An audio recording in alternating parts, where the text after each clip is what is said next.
باب شرب اللبن بالماء، پانی سے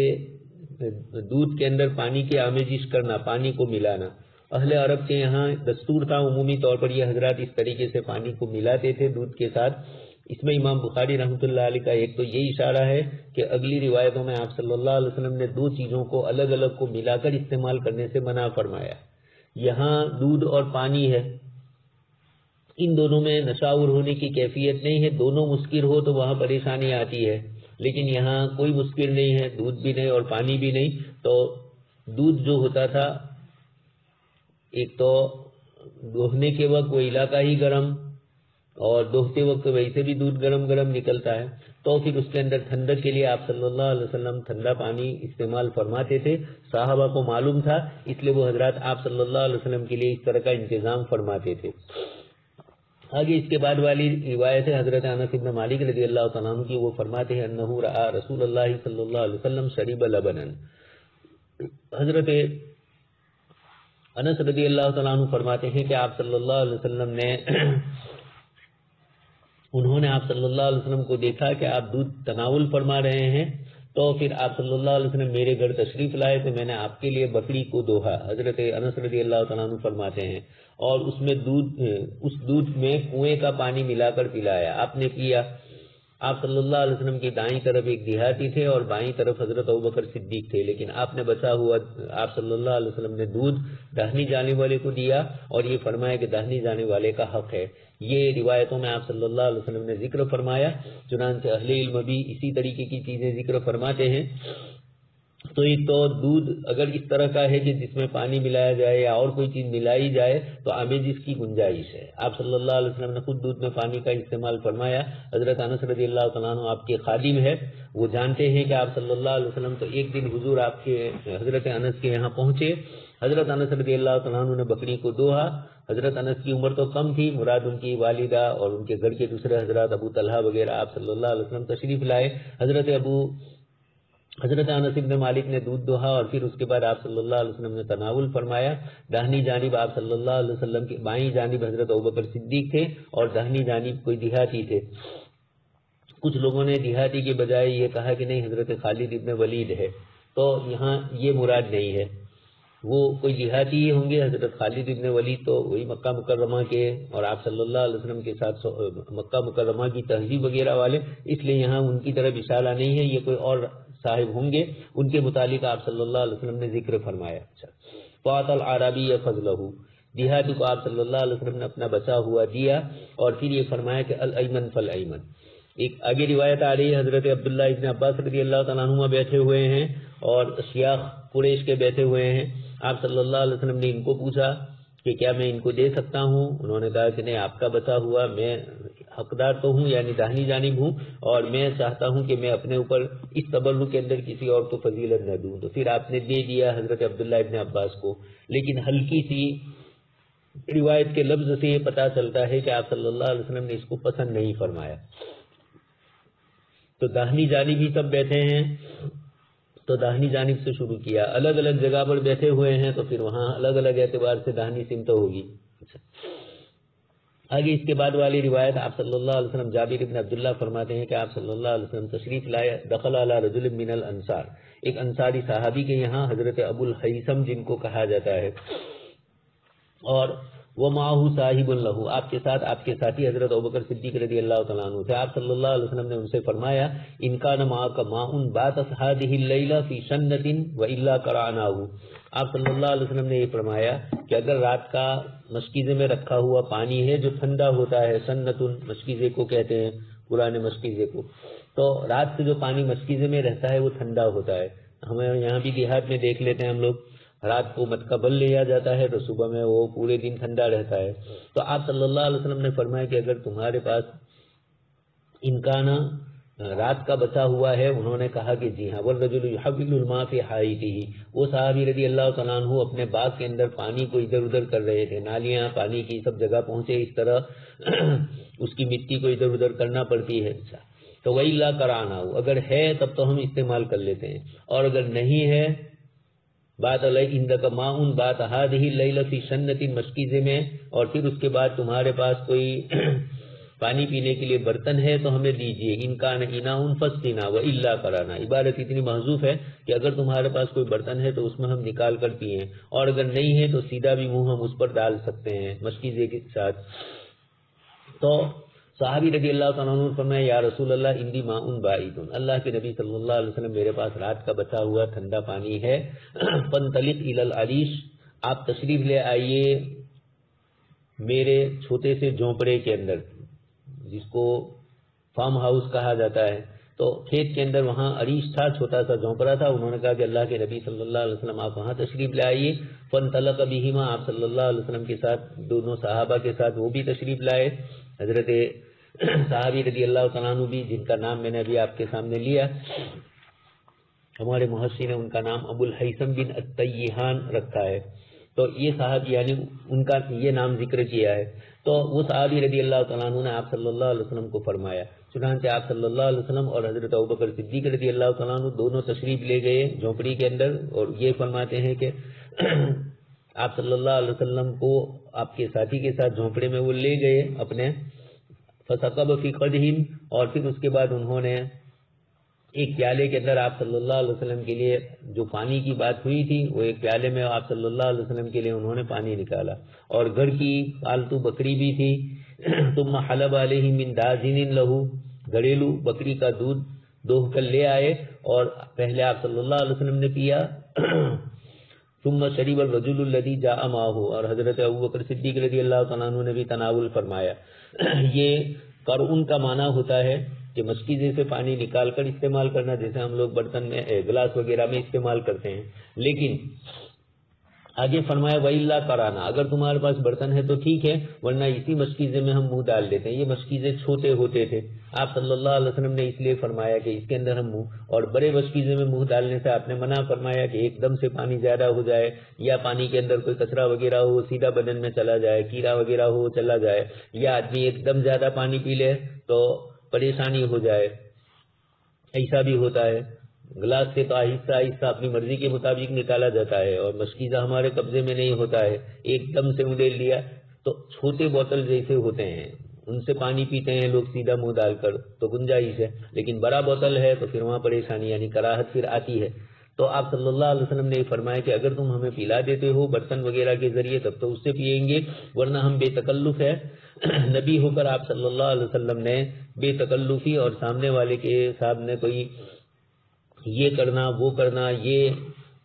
اس میں استعمال کریں گے اس میں نہیں کریں گے، بہت سے لوگ ہوتے ہیں اس طرح، تو آپ صلی اللہ علیہ وسلم نے اس قسم کی چیزوں کو پسند نہیں فرمایا، بے تکلفی، اور یہ فرما دیا کہ ہم سیدھے بھی منہ لگا کر پی سکتے ہیں۔ یہ قرعن کا معنی کچھ لوگوں نے چلو بھر کے پانی پینا لیا ہے، کبھی کبھار اس سے بھی پیتے ہیں۔ پہلے ہم لوگ کھیلتے تھے اور دیہاتوں کے اندر وہاں پانی کے کنووں کی پائپ لائن جاتی تھی، تو وہیں پر سے اندر سے پانی کچھ نہ کچھ نکلتا رہتا ہے، تو لوگ اس کو پینے کے لیے چلے جاتے تھے تو ہاتھ ڈال کر ہی پیتے تھے، اور کبھی سیدھا منہ بھی بچے ڈال دیتے ہیں۔ تو آپ صلی اللہ علیہ وسلم نے یہ فرمایا کہ ہم بھی سیدھا منہ ڈال کر اس کو استعمال کر سکتے ہیں۔ چلو بھرنا کچھ لوگوں نے مراد لیا، وہ ہمارے محشی اور دوسرے شجاع حضرات پسند نہیں فرماتے۔ آپ صلی اللہ علیہ وسلم نے سنن ابن ماجہ کی ایک روایت کے اندر کرا سے منع فرمایا، تو یہ اپنی جگہ پر ہے، یعنی سیدھا چلو بھر کر پانی پینے سے اگر مراد ہے تو، لیکن یہ مراد نہیں ہے سیدھا منہ ڈالنے سے، تو یہ منع بھی فرمایا لیکن بڑے برتنوں کے اندر پوچھا۔ صحابی رضی اللہ تعالیٰ عنہ یحول الماء فی حائطہ، اپنے باغ کے اندر پانی دے رہے تھے اور ادھر ادھر کر رہے تھے، پانی کو منتقل کرنا الگ الگ نالیوں میں۔ سقبن کا معنی بہانا، اور داجن پالتو بکری کو کہا جاتا ہے۔ آگے اس کے بعد والی روایت، اچھا تو اس حدیث سے یہ بھی معلوم ہوتا ہے کہ سخت گرمی میں ٹھنڈا پانی مانگا جا سکتا ہے، جیسے آپ صلی اللہ علیہ وسلم نے صحابی رضی اللہ تعالیٰ عنہ سے فرمایا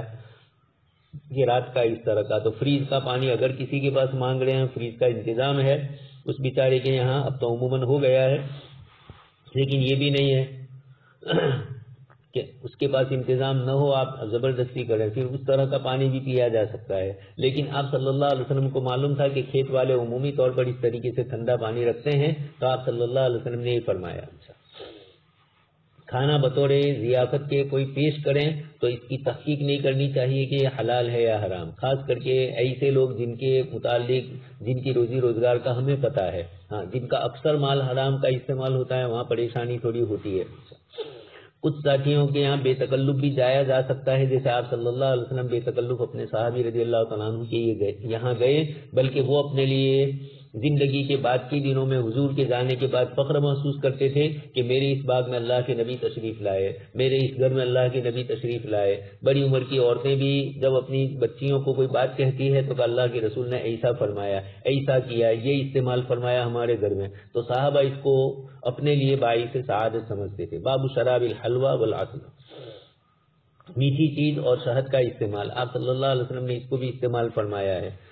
آگے روایت میں اس قسم کی چیزوں کو ذکر کیا جا رہا ہے۔ بیچ میں پہلے ابن شہاب زہری رحمۃ اللہ علیہ کا ایک قول ذکر کیا جاتا ہے، یہ اللہ تبارک تعالیٰ نے فرمایا ہے احلت لکم الطیبات، تمہارے لیے پاکیزہ چیزیں حلال کی گئی، حلوہ اور شہد اور اس قسم کی جو چیزیں ہیں وہ پاکیزہ ہے، اس لیے ان کا استعمال جائز ہوگا۔ ابن شہاب زہری رحمۃ اللہ علیہ نے پیشاب کے سلسلے کا ایک مسئلہ ذکر کیا ہے کہ وہ طیبات میں سے نہیں ہے، اس کو سمجھانے کے لیے فرمایا، چنانچہ فرماتے ہیں لا يحل شرب بول الناس لشدۃ تنزل، امام زہری فرماتے ہیں کہ انسان کا پیشاب پینا شدید ضرورت کے وقت بھی حلال اور جائز نہیں ہے، اس لیے کہ یہ ناپاک ہے، اور اللہ تبارک تعالیٰ نے فرمایا ہے احل لکم الطیبات، تمہارے لیے پاکیزہ چیزیں حلال کی، اور یہ حلال نہیں ہے، اس لیے نہ انسان کو اپنا پیشاب پینا، نہ اور کسی انسان کا پیشاب پینا، نہ اور کسی جانور کا پیشاب پینا، یہ تمام چیزیں صحیح نہیں ہیں شرعی اعتبار سے۔ اللہ تبارک تعالیٰ نے انسان کو پاکیزہ بنایا، فلٹر کا نظام انسانی جسم میں ہوتا ہے، اور پورا مشینری جو چیز گندی ہوتی ہے اس کو باہر نکالتی ہے، اس نے باہر نکالا اور اب آپ اسی کو لے رہے ہیں، تو عقلی اعتبار سے بھی سائنسی اعتبار سے بھی یہ چیز قابل اعتبار نہیں ہے۔ ہندوستان ہے، یہاں اس قسم کی چیزیں کثرت سے چلتی ہے، جانور کے گوبر کی بھی عجیب و غریب چیز بھی نکلتی ہے، اور یہ بھی اور وہ بھی، اور اس کی فضیلتیں بتلائی جاتی ہے، یہ سب بیکار باتیں ہیں۔ مذہبی اعتبار سے یہ خود بھی استعمال نہیں کرتے ہیں، یہ لوگوں کو بیوقوف بنانے کے لیے اس طرح کی چیزیں کرتے ہیں۔ خیر، ہمارے ملک کے وزیر اعظم تھے مورارجی دیسائی صاحب، ان کا بھی یہ حال تھا، وہ بھی اپنا پیشاب پیتے تھے، اور ہمارے ایک بھتیجے باردولی میں کالج میں تھے، اور تو وہ سنا رہے تھے کہ ان کے ساتھ کالج میں پڑھنے والے فارمیسی کی جتنے ساتھی تھے وہ سب کے سب صبح کے اندر اسی شربت کو پیتے تھے، نعوذ باللہ۔ تو کچھ لوگوں میں یہ عادت ہے، یہ جن کو حلال اور حرام اور طیبات کا احساس نہیں ہے وہ اس قسم کی چیزیں، ہمارے یہاں تو یہ حال ہے کہ اپنے پیشاب کے چھینٹوں سے نہ بچنے کے اوپر قبر کے عذاب کی وعیدیں سنائی جا رہی ہے۔ اس لیے ایک مسلمان پاکیزگی یعنی عقل بھی کہتی ہے، دیکھ لیجئے گوڑیوں کو، یہ جانتے ہیں ان چیزوں کو، تو یہ اس قسم کی چیزیں ہیں کہ جس پر کوئی گفتگو کرنے کی ضرورت ہی نہیں ہے۔ فطری اور نیچری طور پر جو چیز انسان کے جسم سے خارج ہو رہی ہے اس کو آپ لے رہے ہیں، جبکہ باہر اللہ پاک کی بہت ساری نعمتیں ہیں۔ حضرت عبداللہ ابن مسعود رضی اللہ تعالیٰ عنہ سے کسی نے شراب کے متعلق پوچھا، نشاور اشیاء کے متعلق، شفا کے متعلق پوچھا، بیماری کے لیے، تو کھانے کے سلسلے میں بھی منع کیا، پیشاب کے سلسلے میں بھی اس طریقے سے منع کیا، دوائی اور علاج کے طور پر استعمال کرنا اس سے بھی منع کیا۔ ان اللہ لم یجعل شفاءکم فیما حرم علیکم، جو چیزیں اللہ پاک نے حرام فرمائی ان میں اللہ تبارک تعالیٰ نے تمہارے لیے شفا نہیں رکھی ہے۔ حضرت امام ابو حنیفہ رحمۃ اللہ علیہ اسی روایت کی بنیاد کے اوپر مسئلے کے اندر امام ابو حنیفہ رحمۃ اللہ علیہ نے یہی فرمایا ہے کہ اللہ تبارک و تعالیٰ نے حرام چیزوں میں شفا نہیں رکھی ہے، اس لیے امام صاحب رحمۃ اللہ علیہ تداوی بالمحرمات میں بڑے احتیاط کے قائل ہے۔ حضرت امام ابو یوسف اور امام محمد رحمۃ اللہ علیہ نے بعد میں امت کے لیے آسانی دی اور شفا کے لیے ان چیزوں کے استعمال کی، چونکہ کتاب اللہ میں بھی گنجائش ہے، اللہ مستورتوں وغیرہ کے اندر، اور حالت مخمصہ میں جو کتاب و سنت میں سہولتیں آئی، اس کی بنیاد پر حضرت عبداللہ ابن مسعود رضی اللہ تعالیٰ عنہ نے بھی فرمایا اور امام ابو حنیفہ رحمۃ اللہ علیہ بھی فرماتے ہیں۔ اور جہاں اجازت دی گئی تو وہ دوائی کے لیے نہیں ہے بلکہ زندگی کی رمق باقی رکھنے کے لیے، جیسے شراب کے متعلق آیا، دوائی کے طور پر تو شراب کا استعمال جائز نہیں، لیکن ایک آدمی کے پاس حالت مخمصہ میں ہے، اگر نہیں پیے گا تو انتقال ہو جائے گا، تو ایسے موقع پر اس کے لیے شراب کا استعمال کرنے کی جو گنجائش دی گئی تو یہ الگ چیز ہے، یہ بطور دوائی کے استعمال نہیں ہو رہا ہے، اور بطور دوائی کے بھی علماء کرام نے آخری درجے کے اندر اس کا ذکر فرمایا ہے، جب اس کے علاوہ اور کوئی علاج نہ ہو تو، اور علاج بھی آج کل تو جو یونانی ہے، ایلوپیتھک ہے، انگریزی ہے، طب، اور اسی طریقے سے آیورویدک ہے، ہومیوپیتھک ہے، اس طرح کی تمام دوائیوں میں کوئی ایسی دوائی نہیں ہے جو، یعنی تمام دواؤں میں کسی سے اچھا نہیں ہوتا ہے سوائے اس شراب والی، اس نشہ آور دوا ہی سے، الکوہل والی ہی دوا سے، تو پھر مجبوری کے درجے میں اس طرح کی گنجائش علماء نے دی ہے۔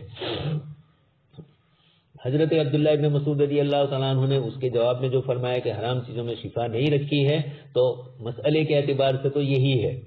لیکن پھر فقہاء کرام نے اللہ مسعودن کی بنیاد کے اوپر جب حالت مخمصہ ہو یا اس طرح کی کوئی پریشانی ہو تو اجازت دی ہے۔ علاج سے شفا یقینی نہیں، اور پھنسا ہوا لقمہ گلے کے اندر اس کے لیے شراب کا استعمال تو وہاں یقینی ہے، اس لیے علماء کرام نے فرمایا کہ اگر لقمہ پھنسا ہوا ہے اور کسی طریقے سے کوئی پینے کی چیز نہیں ہے اور اب شراب ہی ہے، اور اس سے یقین ہے عمومی طور پر کہ جب یہ شراب ایک سیال مادہ ہے اندر جائے گا تو یقیناً اس کی بنیاد کے اوپر اس سے لقمہ جو اٹکا ہوا ہے وہ چلا جائے گا، لیکن شفا یقینی نہیں ہے، تو تداوی بالخمر حضرات حنفیہ کے نزدیک جائز ہے، ظن غالب اس سے یہ ہو کہ افاقہ ہوگا تو کوئی الضرورات تبیح المحظورات روایتوں میں آیا ہے، اور علماء کرام نے اصول اور قاعدے کی شکل میں بھی اس کو ذکر کیا ہے۔ امام بخاری رحمۃ اللہ علیہ نے ابن شہاب زہری اور عبداللہ ابن مسعود رضی اللہ تعالیٰ عنہما کے دونوں کے آثار ذکر کیے۔ علامہ ابن المنیر رحمۃ اللہ علیہ فرماتے ہیں کہ اس کی مناسبت یہ ہے کہ پیشاب اور شراب یہ دونوں حرام ہے، اور حلوہ اور عسل، شہد اور میٹھی چیز یہ دونوں طیب ہے، تو ان کا ذکر کیا تو ساتھ میں ان کا بھی ذکر کیا۔ آپ صلی اللہ علیہ وسلم کو میٹھی چیز پسند تھی، اس کا مطلب یہ نہیں کہ ہر وقت میٹھی چیز استعمال فرماتے رہتے تھے، بلکہ آپ صلی اللہ علیہ وسلم کو میٹھی چیز پیش کی جاتی تھی تو آپ انکار نہیں کرتے تھے۔ اس کا مطلب یہ نہیں کہ ہمارے یہاں ڈائبٹیز والے ان کو دیا جائے، اور وہ چونکہ ان کو یہ چیز زیادہ اچھی لگتی ہے، الانسان حریص فیما منع، جن چیزوں سے روکا جاتا ہے انسان اس کا حریص ہوتا ہے۔ نمازوں سے روکے گئے تھے تو اس وقت نماز کی مسجد میں جانے کی طلب تھی، اب جب روکا نہیں گیا تو اب مسجد خالی نظر آ رہی ہے۔ باب الشرب قائما، کھڑے ہو کر پانی پینے کے متعلق ویسے تو روایتوں میں، عمومی روایتیں تو یہی ہے کہ بیٹھ کر ہی پانی پینا ہے، لیکن اگر مجبوری کے درجے میں یا کوئی حالات ایسے ہیں اور آدمی کھڑے ہو کر پی رہا ہے، وہ جگہ ایسی ہے یا ٹائم کم ہے اور مختصر وقت میں کہیں کوئی فاسٹ چیز اس کے لیے کوئی کرنی ہے، جانی ہے، ٹرین جا رہی ہے، تو پھر وہاں پر کھڑے کھڑے بھی پانی پینا جائز ہوگا، لیکن اصل تو وہی روایتیں ہوگی، جواز کے لیے گنجائش دی گئی ہے، باقی کثرت روایتیں آپ صلی اللہ علیہ وسلم کی ایسی ہے کہ جس میں بیٹھ کر پانی پینے ہی کا ذکر فرمایا گیا۔ آج کل ڈاکٹر لوگ بھی اب یہ کہنے لگے ہیں کہ کھڑے ہو کر پانی پینا بہت نقصان دہ ہو رہا ہے،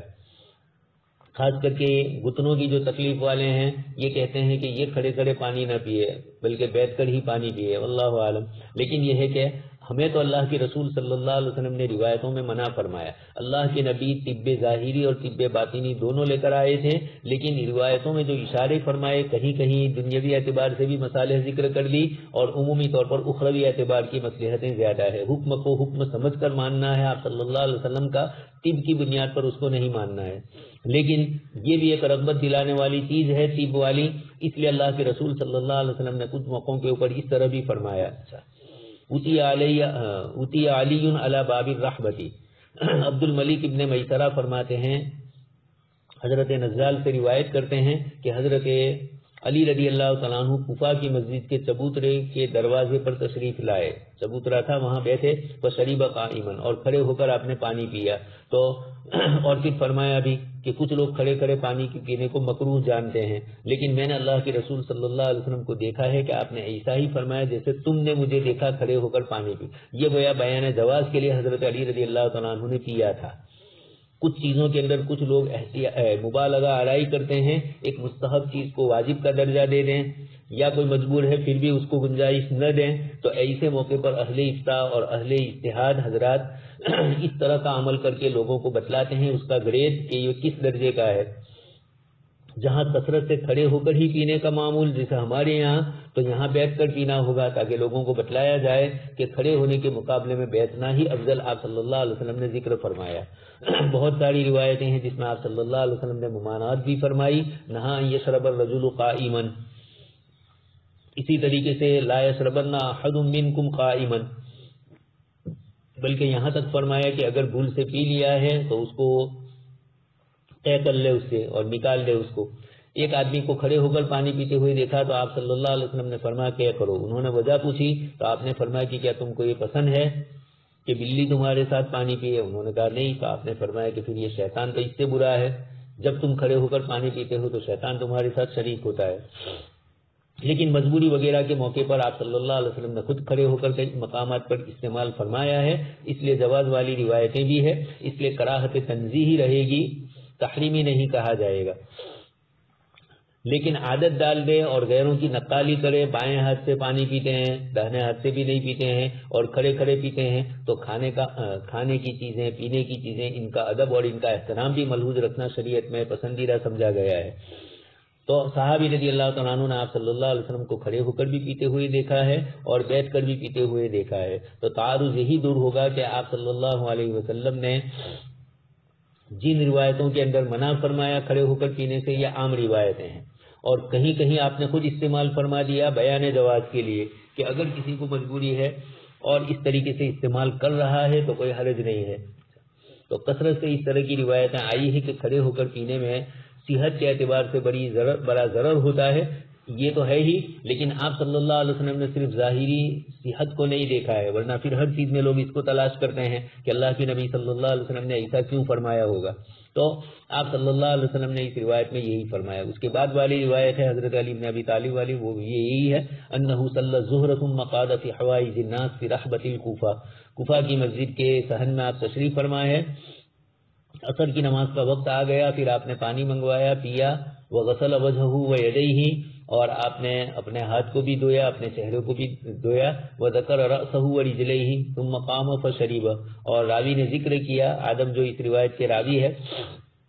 کہ ذکر رأسہ ورجلیہ، کہ آپ نے اپنے سر کو بھی مسح کیا اس کا اور پیر کو بھی دھویا، مراد پورا وضو کیا، ثم قام فشرب، پھر کھڑے ہوئے اور پھر اپنا وضو کا بچا ہوا پانی کھڑے ہو کر پیا، ثم قال ان ناسا يكرهون الشرب قائما وان النبي صلی اللہ علیہ وسلم صنع مثل ما صنعت، اس سے پہلے بھی روایت آ گئی۔ اس کے بعد والی روایت شریب النبی صلی اللہ علیہ وسلم قائما من زمزم، زمزم کے پانی کے متعلق آپ صلی اللہ علیہ وسلم کا یہ عمل آیا کہ آپ صلی اللہ علیہ وسلم نے کھڑے ہو کر پیا۔ اس کے بعد والی روایت بھی ہے باب من شرب وهو واقف على بعیرہ، حضرت ام الفضل والی روایت کل بھی آ چکی، انہوں نے آپ صلی اللہ علیہ وسلم کی خدمت میں، یعنی لوگوں میں اختلاف ہوا کہ اللہ کے نبی صلی اللہ علیہ وسلم نے آج روزہ رکھا ہے، یعنی عرفہ کا دن تھا، حجۃ الوداع کا موقع تھا، تو انہوں نے آپ صلی اللہ علیہ وسلم کی خدمت میں دودھ کا پیالہ پیش کیا، آپ کھڑے تھے عشیۃ عرفہ، شام کو عرفہ کے دن، فاخذہ بیدہ فشربہ، آپ صلی اللہ علیہ وسلم نے اپنے ہاتھ سے اس کو لیا دودھ کو اور آپ صلی اللہ علیہ وسلم نے اس کو تناول فرمایا۔ تو عرفہ کی شام کو آپ صلی اللہ علیہ وسلم کی خدمت میں عرفات کے میدان میں پانی پیش کیا گیا، یہ بتلانا تھا کہ کوئی آپ صلی اللہ علیہ وسلم کو روزہ نہیں ہے۔ امام بخاری رحمۃ اللہ علیہ کا مقصد یہ ہے کہ جانور وغیرہ پر سوار ہو کر پانی پینا بھی ثابت ہے، یہ آپ صلی اللہ علیہ وسلم نے کھڑے ہو کر کیا۔ اگلے باب میں زمزم کا ذکر کیا گیا، آپ صلی اللہ علیہ وسلم نے زمزم کے پانی کو کھڑے ہو کر استعمال فرمایا، بعض لوگوں نے اس کو بیٹھ کر پینا ہی افضل قرار دیا، آپ صلی اللہ علیہ وسلم نے کھڑے ہو کر زمزم استعمال فرمایا، اس کو بیان جواز کے لیے سمجھا، یا ازدحام اور بھیڑ کی وجہ سے آپ صلی اللہ علیہ وسلم نے ایسا کیا۔ کچھ علماء نے کھڑے ہو کر اور بیٹھ کر دونوں کا اختیار دیا ہے کہ کھڑے کھڑے بھی پی سکتے ہیں، بیٹھ کر بھی، لیکن کچھ علماء کرام نے یہ فرمایا کہ زمزم کا پانی کھڑے ہو کر پینا افضل اور مستحب ہے، اس کو افضل اور مستحب کے درجے میں ہی رکھا جائے، اس میں زیادتی اور اس کے اندر مبالغہ آرائی نہ ہو۔ ہمارے بریلوی حضرات اور اسی طریقے سے کچھ حضرات جو مسائل نہیں جانتے ہیں، وہ کسی نے کھڑے ہو کر پیا، بیٹھ کر پیا تو اس کے اوپر آنکھیں نکالتے ہیں، قبلے کی طرف چہرہ کرنا، یہ بھی روایتوں میں ہے، نفی نہیں ہے، استحباب وغیرہ میں، یہ اس قسم کی چیزیں، اور خوب سیر ہو کر پینا ہے تو وہ تو وہی ملے گا، یہاں تو جو ملے گا وہ سیر ہو کر نہیں ملے گا، وہاں جائیں گے عمرہ کے لیے وہیں پر یہ چیز ملتی ہے۔ اچھا، اس موقع پر دعا بھی جو کی جائے وہ قبول کی جاتی ہے۔ حافظ ابن حجر عسقلانی رحمۃ اللہ علیہ نے دعا مانگی تھی کہ اللہ پاک مجھے حافظ ذہبی جیسا حافظہ عطا فرمائیے، اور پھر اس کے بعد تو یہ جیسے آدمی کی نیتیں ہوتی ہے، ماء زمزم لما شرب له، زمزم کا پانی اس نیت سے ہے جس نیت کے لیے پیا جائے، تو نیتیں اچھی رکھی جائے. خیر، تو کھڑے ہو کر پینا بھی جائز ہے، بیٹھ کر پینا بھی جائز ہے. کبھی کبھار کھڑے ہو کر پی لیا جائے، کبھی بیٹھ کر، تاکہ دونوں سنتوں پر عمل ہو جائے. من شرب وهو واقف على بعیرہ، ابھی جو روایت گزری وہ. اس کے بعد ہے باب الایمن فالایمن، پینے میں داہنی جانب سے شروع کروایا جائے. چنانچہ روایت آپ سن ہی چکے ہیں، ان رسول اللہ صلی اللہ علیہ وسلم اوتی بلبن قد شیب بماء، آپ صلی اللہ علیہ وسلم کی خدمت کے اندر دودھ پیش کیا گیا جس میں پانی کی آمیزش تھی، اور آپ کی داہنی جانب دیہاتی تھے اور بائیں جانب حضرت ابوبکر صدیق تھے. فشرب ثم عاط الاعرابی وقال الایمن فالایمن. آپ صلی اللہ علیہ وسلم نے ان کے متعلق فرمایا التیامن فی الاکل والشرب وجمیع الاشیاء. روایتوں میں آتا ہے کہ آپ صلی اللہ علیہ وسلم کی سنت کے مطابق ہر چیز کو داہنی جانب سے کیا جائے. فی تنعلہ وترجلہ، ایک روایت میں ہے آپ صلی اللہ علیہ وسلم اپنے جوتے استعمال کرتے تھے اس وقت بھی تنعلہ پہنتے وقت، اور وترجلہ اسی طرح کنگھی میں بھی داہنی جانب سے شروع فرماتے تھے. هل يستأذن الرجل من عن يمينه في الشرب لیؤتی الاکبر، چھوٹے آدمی سے، چھوٹے بچے سے اجازت لی جا سکتی ہے، چنانچہ حضرت عبداللہ ابن عباس رضی اللہ تعالیٰ عنہما تھے، اور دوسری طرف اکابر صحابہ تھے. حضرت ابن عباس رضی اللہ تعالیٰ عنہما سے آپ صلی اللہ علیہ وسلم نے فرمایا، اسی کو آگے روایت میں ذکر کیا جاتا ہے. حضرت سہل ابن سعد رضی اللہ تعالیٰ عنہ فرماتے ہیں ان رسول اللہ صلی اللہ علیہ وسلم اتی ابی شراب، آپ صلی اللہ علیہ وسلم کے پاس پینے کی کوئی چیز لائی گئی. فشرب منہ، آپ صلی اللہ علیہ وسلم نے اس سے پیا. وعن یمینہ غلام، آپ کی داہنی جانب بچہ تھا، مراد حضرت عبداللہ ابن عباس. وعن یسارہ الاشیاخ، اور آپ کی داہنی جانب بڑے حضرات تھے، حضرت خالد ابن ولید وغیرہ بڑی عمر کے. تو آپ نے اس بچے سے کہا کیا آپ اجازت دیتے ہو ان اؤتی ہؤلاء، کہ میں تمہارے بجائے ان کو دوں. فقام الغلام واللہ یا رسول اللہ لا اسیر بنصیبی منک احدا. حضرت عبداللہ ابن عباس چھوٹے تھے، لیکن اس وقت بھی اللہ تبارک تعالیٰ نے آپ کو یہ فہم اور سمجھ عطا فرمائی تھی. آپ نے کہا کہ نہیں، اللہ کے نبی صلی اللہ علیہ وسلم دوسروں کو میں کیوں فضیلت دوں، اپنے اوپر ترجیح کیوں دوں. قال فطلہ رسول اللہ صلی اللہ علیہ وسلم فی یدہ، تلن کا معنی رکھ دینے کے، شدت کے ساتھ. تو گویا آپ صلی اللہ علیہ وسلم چاہتے یہ تھے کہ بڑوں کو دیا جائے، لیکن داہنی جانب میں چھوٹے بچے تھے تو یقیناً ان کو پوچھنا تو پڑے گا ہی. تو آپ صلی اللہ علیہ وسلم نے ان سے دریافت کیا، اور عبداللہ ابن عباس تھے، وہ کہہ رہے کہ اللہ کے رسول آپ کی بچی ہوئی چیز کو میں ترجیح کیوں دوں. کچھ چیزیں ایسی ہوتی ہے کہ جن میں ترجیح نہیں دی جاتی ہے. اسی سلسلے کے اندر ایک مسئلہ آتا ہے، ایک تو تیمم کا اور وضو کا ہے. شاگرد کے پاس یا مرید کے پاس پانی ہے اور شیخ کے پاس نہیں ہے، استاد کے پاس نہیں ہے، تو وہ تیمم کریں گے اور آپ وضو کریں گے. آپ کے پاس ہے تو آپ اسی کو ادا کیجئے، ان کے لیے شریعت نے وہ سہولت دی ہے. اور ایک یہ ہے کہ نماز کی صفوں میں پیچھے شاگرد آگے ہے اور پیچھے استاد ہے، تو آیا وہ پیچھے ہٹ سکتا ہے اور استاد کو جگہ دے سکتا ہے. ہمارے یہاں اصولی اعتبار سے کوئی قاعدہ نہیں ہے، لیکن ابن نجم مصری رحمۃ اللہ علیہ الاسباب والنظائر میں فرماتے ہیں قواعدنا لا تعباؤ، ہمارے قواعد بھی اس کا انکار نہیں کرتے ہیں، یعنی گنجائش ہے. اگر سے کچھ علماء نے فرمایا کہ عبادات کی چیزوں کے اندر دوسرے کو ترجیح نہیں دینا ہوتا ہے، یہ فیما بینہ و بین اللہ معاملہ ہوتا ہے، اس لیے اپنے اعتبار سے ہی اپنی صف میں رہنا ہے. تو دونوں چیزیں ہیں، لیکن ابن نجم مصری رحمۃ اللہ علیہ نے گنجائش دی ہے، پیچھے شاگرد آئے اور استاد کو آگے کرے. خیر، آگے اس کے بعد ترجمہ قائم کیا ہے القرعی فی باب القرعی فی الحوض. حوض کے اندر یعنی آپ صلی اللہ علیہ وسلم کی وہی روایت ہے جو صحابی رضی اللہ تعالیٰ عنہ سے آپ صلی اللہ علیہ وسلم ان کے یہاں گئے اور ان سے فرمایا تھا. سخت گرمی کے دن تھے اور وہ اپنے کھیت، اپنے باغ کے اندر پانی پلا رہے تھے، اور آپ صلی اللہ علیہ وسلم نے فرمایا تھا ان کان عندک ماء بات فی شنہ والا قرانا. صحابی رضی اللہ تعالیٰ عنہ فرمایا کہ نہیں، اللہ کے رسول پانی بھی ہے اور میرے پاس پیالہ بھی ہے. اور پھر اس کے بعد انہوں نے آپ صلی اللہ علیہ وسلم کو پیالے میں پانی بھی دیا اور دودھ بھی دیا. امام بخاری رحمۃ اللہ علیہ القرعی فی الحوض ترجمۃ الباب میں انہوں نے حوض کے لفظ کا اضافہ کیا. تو قرعن کا ایک تو معنی ہے سیدھا برتن سے منہ لگانا، اور اسی طریقے سے حوض پر بھی منہ لگانا. جانور جس طرح پیتے ہیں انسان بھی اس طریقے سے پی سکتا ہے. کچھ روایتوں میں اس کی ممانعت آئی اور ناپسندیدہ سمجھا گیا، تو علماء نے یہی فرمایا کہ مطلق قرا کا روایت میں چونکہ ذکر ہے، آپ صلی اللہ علیہ وسلم نے قرا نہ فرمایا، اس لیے قرا کی جو شکل بھی بنتی ہے ان شکل میں سے ایک یہ بھی ہے، یعنی سیدھا برتن سے منہ، تو ایک تو برتن ہے تو اس سے منہ، اور ایک حوض ہے تو اس سے منہ، دونوں چیزیں ہیں، تو حوض کا ذکر روایت میں نہیں ہے۔ کچھ حضرات نے فرمایا کہ ہو سکتا ہے کہ صحابی رضی اللہ تعالیٰ عنہ نے وہاں کسی کنویں سے پانی نکال رہے تھے اور ایک حوض میں جمع کر رہے تھے، تو آپ صلی اللہ علیہ وسلم نے فرمایا، صراحتاً نہیں ہے، اس بنیاد کے اوپر یہاں کنایتاً اس کو ذکر کیا ہے۔ اور امام بخاری رحمۃ اللہ علیہ نے گویا کہ استدلال کیا کہ جب آپ مشکیزے پر منہ ڈال سکتے ہیں تو حوض میں بھی منہ ڈال سکتے ہیں، یا تو وہاں اس طرح کی بھی شکل ہوئی ہو اس لیے ہو، یا پھر یہ ہے کہ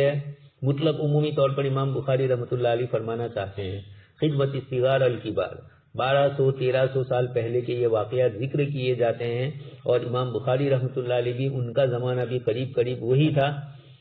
اس لیے پہلے زمانے میں جو سادگیاں ہوتی تھی اور پینے وغیرہ میں تکلفات نہیں ہوتے تھے، حوض پر بھی منہ ڈال دیتے تھے، پی لیتے تھے۔ دیہات میں ابھی بھی کاشتکار لوگ دیکھ لیجئے آپ،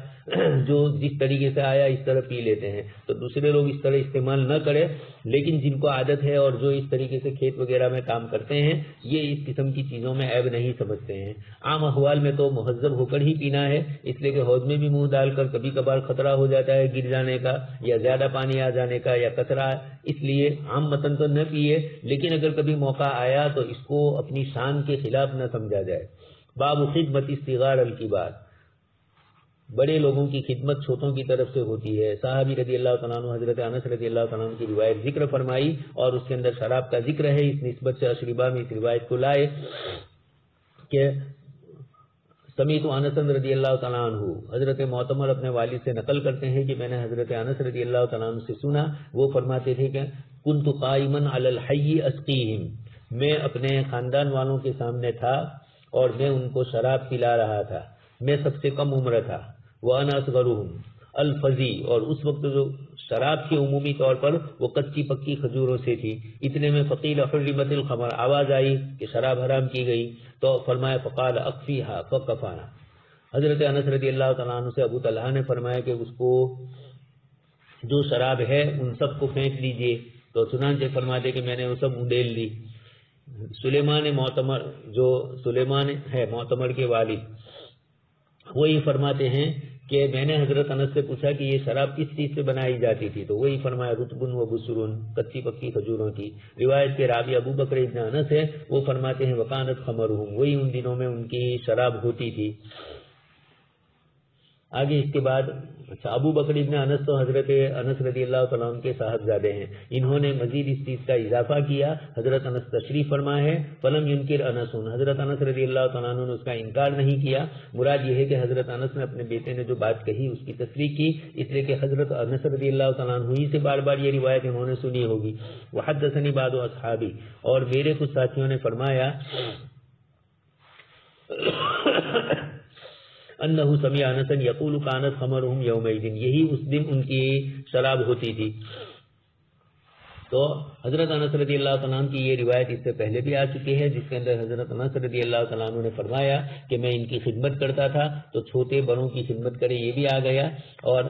شراب اڈیلنے کی بات کہی اس میں بھی آپ نے پیروی کی، اور اسی طریقے سے حضرت انس رضی اللہ تعالیٰ عنہ کا یہ بھی فرمانا ہے کہ ان دنوں میں ان حضرات کی شراب عمومی طور پر یہی تھی۔ تو سلیمان تیمی اس کے بعد فرماتے کہ میرے بعض ساتھیوں نے یہ فرمایا، یہ بھی سند مذکور سے موصولاً ہی روایت ہے۔ آگے اس کے بعد باب تغطیۃ الاناء، برتن کو رات کو ڈھانپ دینا۔ آپ صلی اللہ علیہ وسلم نے امت کی آسانی کے لیے، امت کی سہولت کے لیے بہت ساری چیزیں جو ذکر فرمائی، اسی کے اندر آپ صلی اللہ علیہ وسلم نے دنیاوی فوائد کے اعتبار سے بھی کئی چیزیں ہمارے لیے ذکر فرمائی، اسی کے اندر یہ بھی ہے۔ حضرت جابر بن عبداللہ رضی اللہ تعالیٰ عنہ سے انہوں نے سنا، وہ ارشاد فرماتے ہیں قال رسول اللہ صلی اللہ علیہ وسلم، اللہ کے نبی صلی اللہ علیہ وسلم نے ارشاد فرمایا اذا کان جنح اللیل، جب رات کا اندھیرا چھا جائے، رات کا اندھیرا شروع ہو جائے، مراد مغرب بعد کا وقت، یا آپ نے فرمایا کہ جب شام ہو جائے، امسیتم، جب تم شام کرو، فکفوا صبیانکم، تو اپنے بچوں کو باہر نکلنے سے روکے رکھو، فإن الشیاطین تنتشر حینئذ، اس لیے کہ شیطان اس وقت پھیل جاتے ہیں، فإذا ذهب، جب رات کا ایک حصہ گزر جائے، ساعۃ من اللیل تھوڑا، فخلوہم، تو اب اگر کوئی ضرورت ہے تو بچوں کو جانے دو، یعنی کہ قصداً وجوبی طور پر ہے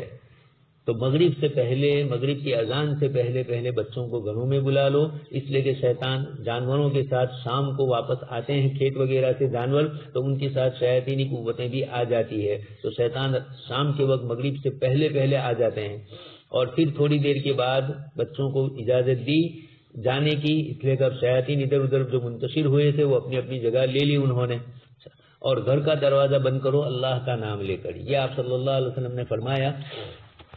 دروازے بھی بند کرو، وَاذْكُرُوا اسْمَ اللَّهِ، اللہ کا نام لو، اس لیے کہ شیطان اس دروازے کو نہیں کھولتا ہے جو مغلق ہوتا ہے بسم اللہ سے،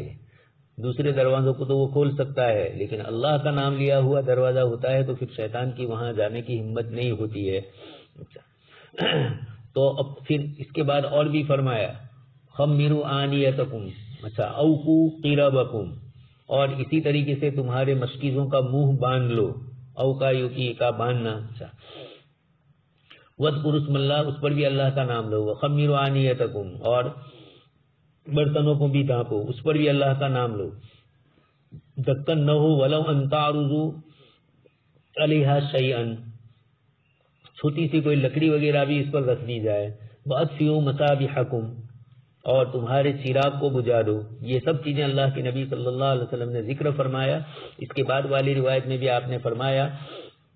آپ صلی اللہ علیہ وسلم نے کہ سوتے وقت اطفئوا المصابیح اذا رقدتم، جب تم سو تو اس وقت چراغ کو بجھا دو اور گھر کا دروازہ بند کرو، واوقوا الاسقیاء، اور مشکوں اور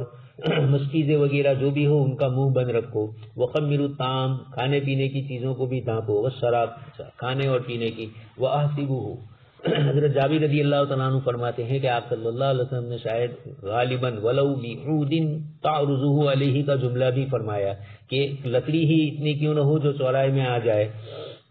آپ صلی اللہ علیہ وسلم کی یہ روایتیں ہیں، یہ لوگ سمجھتے نہیں ہیں، بچوں کو ادھر ادھر مغرب کے وقت بھی گھماتے رہتے ہیں اور کہیں شیاطینی قوتیں ان کے ساتھ شریک ہو جاتی ہے۔ فتنوں سے بچنے کے لیے آپ صلی اللہ علیہ وسلم نے ہمیں تعلیم دی، مقدر میں اللہ پاک کی طرف سے جو ہے وہ ٹلتا نہیں ہے اور بعد میں پھر انسان پریشان ہو، اس لیے اسباب کے اختیار کرنے میں اللہ کے رسول صلی اللہ علیہ وسلم نے جو چیزیں فرمائی اس کو اپنائی جائے۔ اسی طریقے سے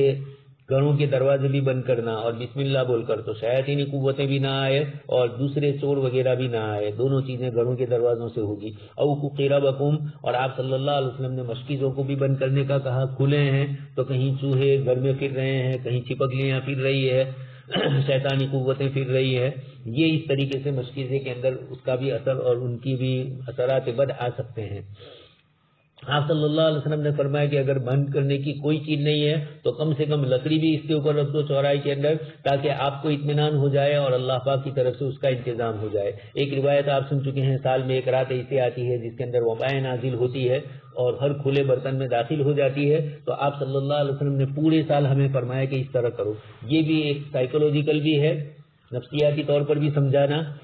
کہ بھئی وہ رات متعین نہیں ہے، اس لیے روزانہ میں سے کوئی بھی رات آ سکتی ہے، اس لیے آدمی اس بنیاد پر بھی اس سے بچے، اس لیے آپ صلی اللہ علیہ وسلم نے یہ ارشاد فرمایا۔ اور ایک یہ بھی ہے کہ یہ حکم آپ صلی اللہ علیہ وسلم نے ظاہری اعتبار سے بھی دیا، دنیاوی اعتبار سے بھی رات دن دیکھتے ہیں کہ چیز ڈھکی ہوئی نہیں ہوتی ہے تو کوئی نہ کوئی چیز اس میں آ جاتی ہے، گر جاتی ہے، کہیں نہ کہیں سے ہندوستان ہے، یہاں سب کو آزادی ہے تو ادھر ادھر سے کوئی نہ کوئی چیز گر ہی جاتی ہے۔ آپ صلی اللہ علیہ وسلم نے یہ تمام چیزیں جو ذکر فرمائی زندگی کی بڑی قیمتی چیزیں ہیں۔ اچھا، اسی کے اندر آپ صلی اللہ علیہ وسلم نے یہ بھی فرمایا کھانے پینے کی چیزوں کو بھی ڈھانپ دو، اور آگے جو آیا اطفئوا مصابیحکم، تمہارے چراغ کو بھی بجھا دو۔ تو چراغ میں بھی عمومی طور پر آگ لگنے کے خطرے ہوتے ہیں، خاص کر کے پہلے زمانے میں جو چراغ ہوتے تھے یقیناً کبھی کبھار چوہیاں ان کو ادھر ادھر لے جاتی تھی، کبھی وہ خود گر گیا اور کپڑے ہیں گدے ہیں ان کے ساتھ لگ گیا اور آہستہ آہستہ وہ سب کو جلا دیتا ہے۔ تو اطفئوا مصابیحکم میں آپ صلی اللہ علیہ وسلم نے یہ بھی فرمایا۔ آج کل کے حساب سے جو ہمارے یہاں الیکٹریکل چیزیں آ چکی ہے اور اس بنیاد کے اوپر ظاہری خطرہ تو نہیں ہے، اس اعتبار سے اگر گھر کے اندر کوئی ڈیم لائٹ وغیرہ جلائی تو اس کی نفی نہیں ہے، آپ صلی اللہ علیہ وسلم نقصان سے بچنے کے لیے فرما رہے ہیں۔ اس نسبت سے ہو جائے گا الیکٹرک کی چیزوں کے ساتھ بھی کھلواڑ نہ کیا جائے، لوگ موبائل رکھ دیتے ہیں چارج کے لیے اور پوری رات چارجر کے بعد پھر اچانک کبھی خطرے بھی ہوتے ہیں، تکیوں کے نیچے رکھتے ہیں، وہاں بھی اس قسم کے خطرات رات دن قصے آتے ہی رہتے ہیں۔ تو اطفئوا مصابیحکم کی جو علت ہے وہ یہی ہے کہ کسی نہ کسی طریقے سے تمہیں نقصان پہنچے اس چراغ سے۔ تو الیکٹرک کی چیز سے بھی اگر تمہیں نقصان پہنچے اس طریقے سے اور اس کے خطرات ہو تو اس لیے اس قسم کی چیزوں کو اپنے سے دور رکھا جائے۔ کبھی ضرورت ہو تو تھوڑی دیر کے لیے کسی چیز کو جلا دیا یا اس قسم کی اور دوسری کوئی چیز، تو حاصل یہ ہے کہ اطفئوا مصابیحکم جو اس وقت فرمایا گیا تھا، اس سے ملتی جلتی جو شکلیں ہوگی ان شکلوں کے اندر آپ صلی اللہ علیہ وسلم نے یہ جو امر ارشادی فرمایا ہے اس کے اوپر عمل کیا جائے تاکہ اس کی روشنی کے اندر آدمی کسی نہ کسی نقصان اور تکلیف سے بچ جائے۔ اس کو کہا جاتا ہے رحمت للعالمین۔ باطنی چیزیں آخرت کی جو تھی اس کی طرف رہنمائی فرمائی ہی، دنیاوی چیزوں کو بھی آخرت کے ساتھ ملا دیا۔ یہ شریعت مطہرہ نے مصالح اور مفاسد جو ہے مصلحتوں کو احکام سے مزین کر دیا اور مفسدے کو منہیات کے ساتھ رکھ دیا تاکہ منہیات کی بنیاد پر آدمی رکے تو شریعت روک رہی ہے اور آدمی خود اس سے رکے گا تو خود بچے گا۔ تو اللہ پاک نے ہماری دنیا اور آخرت دونوں کی حفاظت فرمائی ہے۔ اصل تو آخرت ہی ہے لیکن دنیا میں ہی وہ آخرت تیار کرنی ہے، اس لیے دنیاوی نعمتوں کو بھی ذکر فرمایا۔ لیکن فرق یہی ہے کہ اللہ کے رسول صلی اللہ علیہ وسلم کے حکم کو شرعی حکم سمجھ کر کیا جائے، اس کے ضمن کے اندر دنیاوی اسباب کے اعتبار سے بھی کچھ چیزوں سے بچنا ہوتا ہے یا کچھ چیزوں کو کرنا ہوتا ہے تو اس سے فائدے ہوتے ہیں، عوامر سے مصالح ہوتی ہے شریعت کی، تو یقیناً ان دونوں پر مصالح پر عمل کیا جائے اور منہیات سے رکا جائے اور اس کو شرعی اعتبار سے ان دونوں سے رکا جائے یا ان پر عمل کیا جائے۔ اور اس کے ضمن کے اندر آپ صلی اللہ علیہ وسلم نے دنیاوی منافع بھی بتلائے۔ اس سے پتہ چلا کہ آدمی کو اپنی دنیاوی منافع کا بھی لحاظ کرنا ہے، اس لیے فقہاء کرام نے مقاصد خمسہ میں حفاظت نفس، حفاظت مال، حفاظت آبرو، یہ سب چیزیں جو ذکر فرمائی، حفاظت نسل، ان کا لحاظ اسی لیے کیا تو حفاظت جان ہے، حفاظت مال ہے، حفاظت عقل ہے اور اسی طرح حفاظت نسل ہے۔ ان سب کا لحاظ اسی لیے کیا گیا کہ روایتوں کے مختلف طرق سے جو باتیں نکلتی ہے ان سے کہیں حفاظت دین، کہیں حفاظت نفس، کہیں حفاظت مال، حفاظت یہ عزت اور حفاظت نسل وغیرہ کا پتہ چلتا ہے، حفاظت عقل کا پتہ چلتا ہے۔ تو اپنی عقل کو بھی، خاص کر کے یہ شیطانی قوتیں، بڑے سے بڑا عقل مند آدمی جب شیطان کا اس سے ہو جاتا ہے اور وہ بیچارہ جنونی کیفیت میں آ جاتا ہے تو اچھے سے اچھا شریف سے شریف آدمی بھی بکواس کرنے لگتا ہے، شیطانی قوتوں کے اثرات سے بھی اور اسی طریقے سے پاگل پنے سے بھی۔ اسی لیے ہمارے فقہاء کرام نے دو چیزوں کو ذکر کرتے ہوئے بین القوسین العیاذ باللہ لکھا ہے۔ جہاں ارتداد کا مسئلہ آیا تو وہاں العیاذ باللہ لکھا، آخرت کے اعتبار سے نقصان، مرتد ہو جانا، اور جہاں کسی کا پاگل ہونا ذکر کرتے ہیں، جنون، تو اس کے بعد بیچ میں لکھتے ہیں العیاذ باللہ۔ بڑے تندرست اور طاقتور آدمی ہو، حسین و جمیل ہو، لیکن اس کے باوجود بڑا پڑھا لکھا ہو، لیکن اگر اس کو دماغی توازن ٹھیک نہیں رہا یا جنات اور شیاطین کا اثر اس کے اوپر آ گیا تو بیچارہ الفیل باتیں بولتا رہتا ہے۔ یہ اس طرح کی چیزیں، خاص کر کے جنون تو بہت خطرناک، اس کا تو علاج ہی نہیں ہے۔ ان چیزوں کا تو جنات جادو کا تو کچھ علاج بھی ہو جائے، لیکن یہ جو اللہ پاک کی طرف سے ہے، اس لیے فقہاء کرام نے العیاذ باللہ کے ذریعے ان دونوں چیزوں سے پناہ مانگی ہے۔ آگے اس کے بعد ہے اختناس الاسقیہ، مشکیزے کا منہ موڑنا۔ نہا رسول اللہ صلی اللہ علیہ وسلم ان اختناس الاسقیتی، اللہ کے رسول صلی اللہ علیہ وسلم نے مشقوں کو منہ موڑنے سے، مروڑ کر پانی پینے سے منع فرمایا۔ یہاں لفظ جو استعمال فرمایا ہے یعنی ان تکسر افواہ ہوا، اور تکسر کا معنی کاٹنا نہیں ہے بلکہ پھیر دینا ہے، تقلب، فیشرب منہا، اور پھر اس سے پانی پیا جائے تو کنٹرول میں نہیں ہے مشکیزہ اور اچانک کہیں اس سے زیادہ ہی پانی نکل جائے۔ اس لیے پہلے بھی کہہ چکا ہوں میں، ضرورت سے زیادہ پانی جسم پر اور کپڑوں کے اوپر لگ جاتا ہے، کپڑے خراب ہو جاتے ہیں، اور اسی طریقے سے زیادہ مقدار میں پینے سے ایک دم سے حلق اور پیٹ میں جانے سے نقصان بھی ہوتا ہے۔ پانی کو تو چوس چوس کے پینا ہے، اگر سے یہ نہیں ہے تو کم سے کم یہ ہے کہ آہستہ آہستہ 3 گھٹ سے پیے۔ مشکیزے کے اندر کیڑے وغیرہ کوئی چیز ہے تو اچانک وہ آدمی کے پیٹ میں چلی جائے۔ جن مشکیزوں سے آپ نے پیا ہے وَإِلَّا كَرَانَهُ وغیرہ وہ چھوٹے مشکیزے، اور یہاں اسقیا کا لفظ آپ صلی اللہ علیہ وسلم نے ذکر فرمایا، یہ بڑے برتن ہے، اس لیے آپ صلی اللہ علیہ وسلم نے ان سے منع فرمایا، اور ان کی بھی عادت نہیں ڈالنی ہے، چھوٹے مشکیزوں کی بھی اتفاقی طور پر اگر ہو جائے تو۔ چنانچہ ہم دیکھتے ہیں بوتل سے پیتے ہیں تو بھی کبھی کبھار ایک دم سے پانی زیادہ آ جاتا ہے، یا اچانک آدمی کھانسنے لگتا ہے، پانی سانس کی نلی میں چلا جائے تو یہ اس طرح کی کیفیتیں آج بھی ہوتی ہی رہتی ہے۔ چھوٹا گلاس ہے، چھوٹا اگر بوتل ہے تو وہ گلاس کے حکم میں ہوگا، لیکن اس کا منہ چونکہ چھوٹا ہے اس لیے کبھی خطرے ہوتے ہیں۔ لیکن اگر مجبوری کے درجے میں یا کہیں ایسی جگہ پر ہے، اب آج کل تو یہی لوگ دیتے ہیں، گلاس وغیرہ چلے گئے، چھوٹے چھوٹے بوتل دے دیتے ہیں، کہیں جلسہ ہوتا ہے، پروگرام ہوتا ہے تو لوگ اس میں سے پیتے رہے، تو اب مجبوری ہے، اب گلاس لینے کے لیے آپ کہاں کسی کو بھیجیں گے، لیکن جو سکون گلاس میں ملتا ہے وہ سکون ان بوتلوں میں اور اس قسم کی چیزوں میں نہیں ملتا ہے۔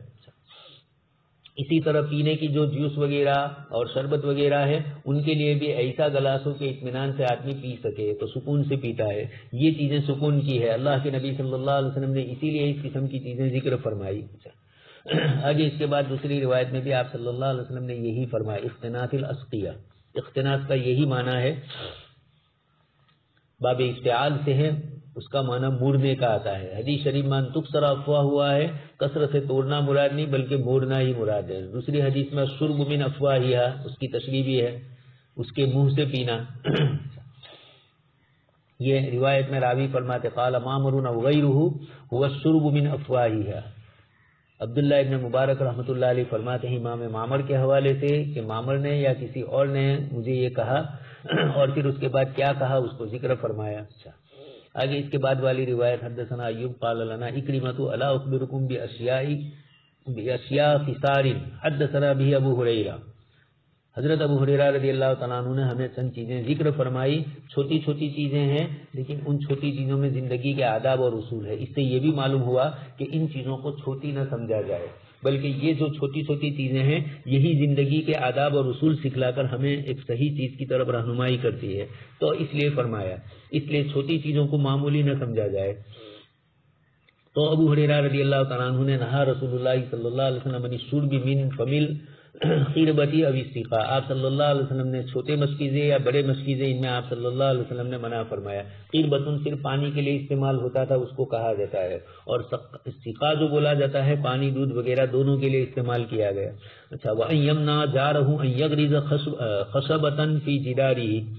اسی طریقے سے پڑوسی کو آپ کی دیوار کے اندر کھوٹی وغیرہ گاڑنے سے روکا نہ جائے، اپنی ضرورت کے پیش نظر وہ اس طریقے سے کرتا ہے تو منع کرنے کا حق نہیں ہے۔ اس کے لیے اب آسان شکل آج کل تو بہت دنیا چونکہ حریص ہو چکی ہے، اس لیے یہ ہوتی ہے کہ جو پکے مکانات بنائے جاتے ہیں تو گھر والا ہی اپنے گھر سے باہر تھوڑی کچھ اپنی چیزیں باہر نکالتا ہے، پڑوسی کو کسی دن اگر بیچ میں خلا نہیں ہے تو، اگر خلا ہے تو پھر دونوں کا الگ الگ ہو گیا۔ آج کل تو ویسے بھی مکانات مکمل الگ الگ رکھے جاتے ہیں، اس میں خطرے بھی نہیں ہوتے، جھگڑے بھی نہیں ہوتے، یہ بھی ایک اچھی چیز ہے۔ ہمارے یہاں ایک صاحب نے کیا تھا کہ ان کے بھتیجے سعودی میں رہتے تھے اور یہ حاجی صاحب بڑی عمر کے تھے، دنیا دیکھے ہوئے تھے، تو انہوں نے ان کا مکان بنایا اور مکان کی دیوار کی سائڈ پر ہی لکھ دیا یہ دیوار ہماری مالکی کی ہے، یعنی اس میں کسی کا بھاگیداری اور کسی کی شرکت نہیں ہے۔ اب اس کو دیوار کے اندر ہی چپکا دیا، زندگی بھر وہ چیز ایسی رہے گی، یہ ایک حساب کتاب صاف کرنے کی چیز۔ خیر تو بتلانا یہاں روایت میں جو چیز فرمائی گئی وہ یہ کہ اگر آپ کا پڑوسی یہ کہتا ہے کہ بھائی مجھے آپ کے گھر کے ساتھ، کیونکہ مکانات ایسے ہوتے ہیں دیہاتوں کے اندر اور شہر میں بھی وہ سوسائٹیاں جو ایک دوسرے کے ساتھ مکان متصل جہاں ہوتے ہیں، رو ہاؤس وغیرہ، تو وہاں ضرورت پڑتی ہے کہ پڑوس والا اگر اپنی کوئی چھجی لینا چاہتا ہے یا اپنا مکان اوپر لینا چاہتا ہے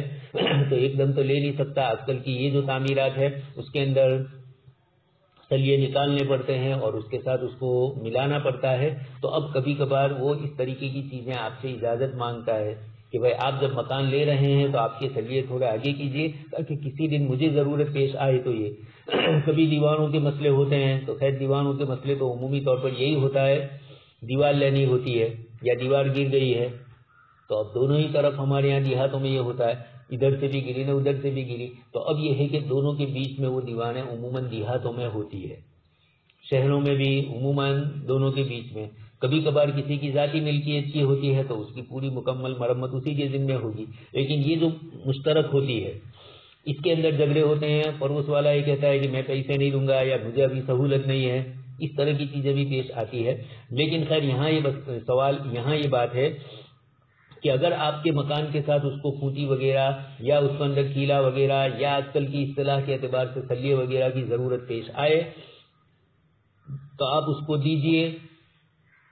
اجازت دیجئے، اور پہلے سے ہی نیت اچھی رکھیے، اور اس طریقے سے جب آپ بنائے تو نکال لیجئے کہ میرے پڑوسی کو کسی دن ضرورت پیش آئے گی تو اس کو پریشانی نہ ہو. تو اس سے محبتیں بھی بڑھتی ہے. اللہ کے نبی صلی اللہ علیہ وسلم نے فرمایا کہ اڑوس پڑوس میں رہتے ہیں، کچھ چیزوں کی ضرورت اس قسم کی وابستہ ہوتی ہے کہ اس کے بغیر مفر نہیں ہوتا ہے. پڑوسی اپنا مکان ایک دم سے تو کھڑا نہیں کر سکتا جب تک آپ کے مکان کے ساتھ اتصال نہ ہو. اگر بیچ میں خلا نہیں ہے تو ایسے موقع کے اوپر یہی ضروری ہے، اور اگر بیچ میں جگہ خالی ہے تب تو مسئلہ ہی نہیں ہے، ان کی دیوار بھی الگ آپ کی بھی الگ. تو گھروں میں اگر کچھ ضرورت پیش آئے، مثلا وہ اپنا مکان تعمیر کر رہا ہے اور اوپر پترے وغیرہ لگا رہا ہے، اس موقع پر اس کے گھر میں اوپر جانے کا راستہ بند ہو گیا ہے، آپ کے گھر سے وہ داخل ہوتے ہیں، اس طریقے سے ضرورت پڑتی ہے. تو اس قسم کی چیزوں کی مطلب یہ ہے کہ آپ صلی اللہ علیہ وسلم نے یہاں جو چیز ذکر فرمائی ایک تو نفس چیز ہے کہ لکڑی گاڑنے سے منع نہ کیا جائے، اور ایک یہ ہے کہ اس کو کوئی ایسی پریشانی پیش آئی جس کا حل آپ کے پاس ہے تو اس کا حل کر دیجئے پڑوسی کا. یہ اخبرنا ایوب عن اکرمہ. لیکن کبھی کچھ مسئلے اور بھی ہوتے ہیں. ہمارے ایک رشتے دار تھے، وہ آئے دوسرے رشتے دار کے پاس اور یہ کہا کہ یہ ہمارا مکان ہے، اس میں آپ کا نام ہے. پہلے زمانے میں یہی ہوتا تھا، کھیتوں میں بھی اس طرح چلتا تھا، مکانات میں بھی یہ چلتا تھا. ابھی بھی کچھ مکانوں میں اس طرح کی گڑبڑیں ہیں، لوگ صفائی نہیں کرتے ہیں، یعنی قانونی طور پر جو اپنے نام پر کرنا چاہیے وہ نہیں کرتے ہیں. تو ایسا ہوتا. ابھی ہمارے یہاں ہوا، ہمارے والد صاحب نے ایک کھیت بیچا تھا ایک صاحب کو سامنے ہی. میں نے اپنی زندگی میں اس کو نہیں دیکھا، یعنی پیدا ہونے کے بعد ہی یا پیدا ہونے سے پہلے ہی وہ والد صاحب نے ان کو بیچ دیا تھا. اور ابھی 8-10 سال پہلے وہ صاحب بھی اب انتقال کر گئے، یعنی جن کو بیچا تھا ان کے لڑکے بھی انتقال کر گئے، اور وہ بھی ماشاءاللہ 80 سے اوپر کی عمر کے تھے. تو یہ لوگ اب آپس میں بھائیوں میں تقسیم ہوا، ان کا بڑی عمر میں سب بھائیوں میں. تو اب ایک بھائی کے پاس گیا تو انہوں نے جب دیکھا ہی اپنا نام وغیرہ تو اس میں ہمارا نام تھا والد صاحب کا. تو پھر وہ آئے، پھر والد صاحب کے نام سے ہم لوگوں کے نام پر کیا گیا، اور پھر اس کے بعد ایک بھائی کے نام پر کر کے بخشش کر کے اور ایک بھائی کے نام پر کر کے پھر ان کو اس کا مالک بنایا، اور اس طرح کے مسئلے چلے. تو یہ پریشانی ہوتی ہے. اس لیے مکانات کے سلسلے کے اندر اس طرح کی چیزیں جو کچھ بھی ہو قانونی یعنی قانونی طور پر اس کو اپنے نام پر کر لیا جانا چاہیے، بعد میں پھر پریشانی ہو. اور سامنے والے کو بھی اس کے نام پہ کرنے کے لیے اس کے ساتھ سہولت دینی چاہیے. اگر پنچایت میں جانا پڑے، معاملتدار میں جانا پڑے، آفسوں میں جانا پڑے تو اس کے لیے بھی تیار رہے اس کام کے لیے. تو یہ آپ صلی اللہ علیہ وسلم نے فرمایا کہ پڑوسی عموماً پڑوسی رشتے دار ہوتے ہیں اور آپس کے جھگڑے ہوتے ہیں، اس لیے بھی پریشانی ہوتی ہے. اسی طرح زمین میں اور کھیت وغیرہ کے اندر تقسیم میں وراثت میں بھی اختلاف ہوتے ہیں، اس لیے پریشانیاں بھی آتی ہے. تو خیر میں ذکر کر رہا تھا کہ وہ آئے ایک رشتے دار کے پاس اور انہوں نے کہا کہ بھائی آپ کے نام ہے تو آپ دستخط کر دیجئے. تو بڑی عمر کے چاچا تھے ان کے والد، کہا کہ نہیں ایسا نہیں بھائی، کچھ میرے بھی کھیت ہے جس میں تیرا نام ہے، تو ان میں دستخط کر تو ہم ان سب پہ دستخط کر دیتے ہیں. تو پھر آپس میں جھگڑا ہوا کہ نہیں کرتا. تو وہی بات آئی، یہ چپ چاپ کرانے کے لیے چچا جات بھائی کے پاس آ گیا تھا، لیکن بڑی عمر کے چاچا تھے، وہ سمجھدار تھے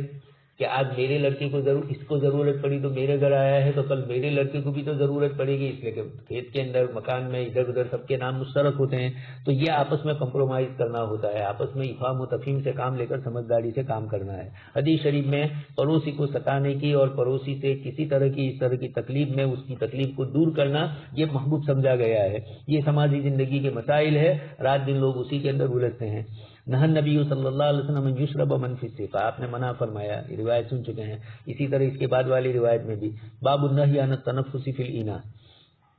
پانی کے اندر سانس لینے سے، پانی 3 سانس سے پیا جائے اور سانس جو لیا جائے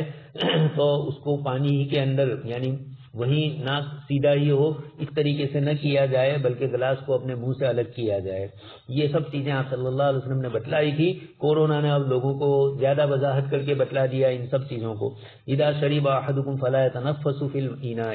جب تم میں سے کوئی پانی پیے تو سانس برتن میں نہ لے. واذا بال احدکم فلا يمسح ذکرہ بیمینہ، اور جب تم میں سے کوئی استنجا کرے تو اپنے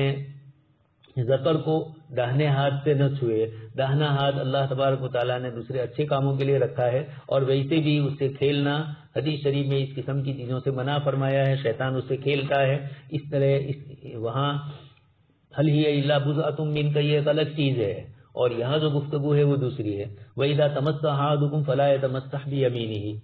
یہ آپ صلی اللہ علیہ وسلم نے چند نصیحتیں فرمائی.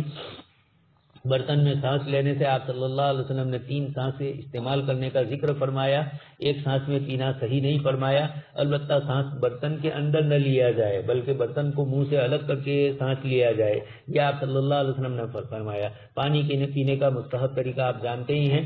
3 گھٹ سے الگ الگ سانس الگ الگ لے کر پیا جائے. ایک دم پورا پینے سے طبی نقصانات بھی ہوتے ہیں، اس سے بھی آپ صلی اللہ علیہ وسلم نے منع فرمایا. تو یہ سب نصیحتیں ہیں آپ صلی اللہ علیہ وسلم کی طرف سے. وَإِذَا تَمَسَّ أَحَدُكُمْ فَلَا يَتَمَسَّحْ بِيَمِينِهِ. جب استنجا کرے تو داہنے ہاتھ سے اس کو نہ چھوئے بلکہ دائیں ہاتھ سے پانی استعمال کرے. یہ آپ صلی اللہ علیہ وسلم نے اس قسم کی چھوٹی چھوٹی چیزیں جو روایت میں ذکر فرمائی، ان تمام چیزوں کے ذریعے یہی فرمایا آپ صلی اللہ علیہ وسلم نے. تو برتن کے اندر منہ ڈالنے سے بھی منع فرمایا، استنجا کرنا، ان چیزوں میں بھی. یہ برتن کے اندر سانس لینا، رات دن جانتے ہیں آکسیجن ہم لیتے ہیں، اور جو خراب سانس ہوتا ہے یعنی اندر سے جو نکلتا ہے جس کو پران وایو بولتے ہیں، جس کو انگار وایو بولتے ہیں، یہ بدن کے اندر یہ واپس جائے یہ اچھا نہیں ہوتا ہے. اور اب آپ جب سانس لے کر اسی میں سانس لگا رہے ہیں پانی ہی کے اندر، تو وہ تو واپس اسی میں آیا. الشرب بنفسین او ثلاثۃ. آپ صلی اللہ علیہ وسلم نے یہ بھی فرمایا کہ 3 سانس میں پانی پیا جائے، 2 مرتبہ یا 3 مرتبہ. اور وزعم ان نبی صلی اللہ علیہ وسلم کان یتنفس ثلاثا. حضور نے 2 یا 3 مرتبہ کی اجازت دی، اور عموماً آپ کا معمول آپ صلی اللہ علیہ وسلم کا 3 مرتبہ پانی پینے کا تھا. یہ روایت ذکر کر کے حضرت انس رضی اللہ تعالیٰ عنہ نے آپ صلی اللہ علیہ وسلم کے اس عمل کو بھی ذکر فرمایا. پانی بیٹھ کر پیا جائے، داہنے ہاتھ سے پیا جائے، بسم اللہ پڑھا جائے، 3 سانس سے پیا جائے، پینے کے بعد اللہ پاک کا شکر ادا کیا جائے.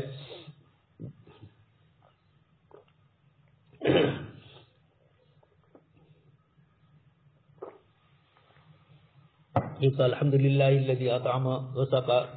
وصوبه وجعل له مخرجا. اور اسی طریقے سے الحمد للہ الذی سقانا عذبا فراتا ولم يجعله ملحا اجازا بذنوبنا. طبرانی کی روایت ہے، اور یہ بہت شاندار روایت ہے. پہلے ہمارے یہاں جب یہ تھا پانی کا یہ پرانی بلڈنگ، تو اس کے اوپر یہ دعا لکھوائی گئی تھی. حضرت مولانا قمر الزمان صاحب نے پوچھا کہ یہ کہاں ہے، میں نے کہا طبرانی کے حوالے سے ہے. اور یہ اس کے بعد حضرت نے اس کو بہت پسند فرمایا اور بار بار اس کا تذکرہ بھی فرمایا. تو یہ الحمدللہ الذی سقانا عذبا فراتا ولم یجعلہ ملحا اجاجا بذنوبنا. اتنا شاندار ہے کہ اللہ پاک نے اس پانی کو میٹھا اور خوشگوار بنایا اپنی رحمت سے. ہمارا کوئی فضل، ہماری طرف سے کوئی چیز نہیں ہے، اللہ نے اپنے فضل سے ہی کیا. ورنہ ہم کرنے جائیں تو مشینریاں کتنی لگاتے ہیں، اور اس کے باوجود اس مشینری کو سنبھالنا اور پھر اس میں دوسری چیزوں کا آ جانا، کیمیکل وغیرہ کا. اور اس کے مقابلے میں فطری طور پر اللہ پاک نے جس پانی کو رکھا ہے جس میں کوئی اس طرح کی آمیزش نہیں ہوتی اور وہ میٹھا ہوتا ہے، تو میٹھا کرنے کے لیے بھی پریشانی ہوتی ہے. اور ولم یجعلہ ملحا اجاجا بذنوبنا. ہمارے اپنے گناہوں کے سبب سے تو اللہ پاک اس کو کھارا اور کروا بنا سکتے تھے، لیکن اللہ نے رحمت کا معاملہ فرمایا. تو پانی پیتے وقت بھی اللہ تبارک و تعالیٰ کی رحمت کا اظہار ہوتا ہے. باب الشرب فی آنیۃ الذھب. سونے کے برتن کے اندر پینا. آپ صلی اللہ علیہ وسلم نے اس سے منع فرمایا. کھانے پینے کی چیزیں اس طریقے سے، اس سے پہلے قصہ آ چکا ہے. اناء مفزز کا برتن تھا اور اس کے کونے کے اوپر چاندی کا ورق لگا ہوا تھا. صحابی رضی اللہ تعالیٰ عنہ حضرت حذیفہ ابن یمان کی خدمت میں بھی ایک صاحب پانی کا پیالہ اس طرح لے کر آئے چاندی کے پیالے میں، تو آپ نے اس کو پھینک دیا اور یہ بھی فرمایا کہ کئی مرتبہ تم کو میں نے منع کیا، یہ پہلی مرتبہ نہیں ہے. فَأَتَاهُ دُحْقَانٌ. یہاں لفظ دہقان ہے. قبیلے کو سردار کو کہا جاتا ہے اور قوم کے بڑے آدمی کو کہا جاتا ہے. وہاں لفظ مجوسی کا بھی آتا ہے کہ وہ تھا، تو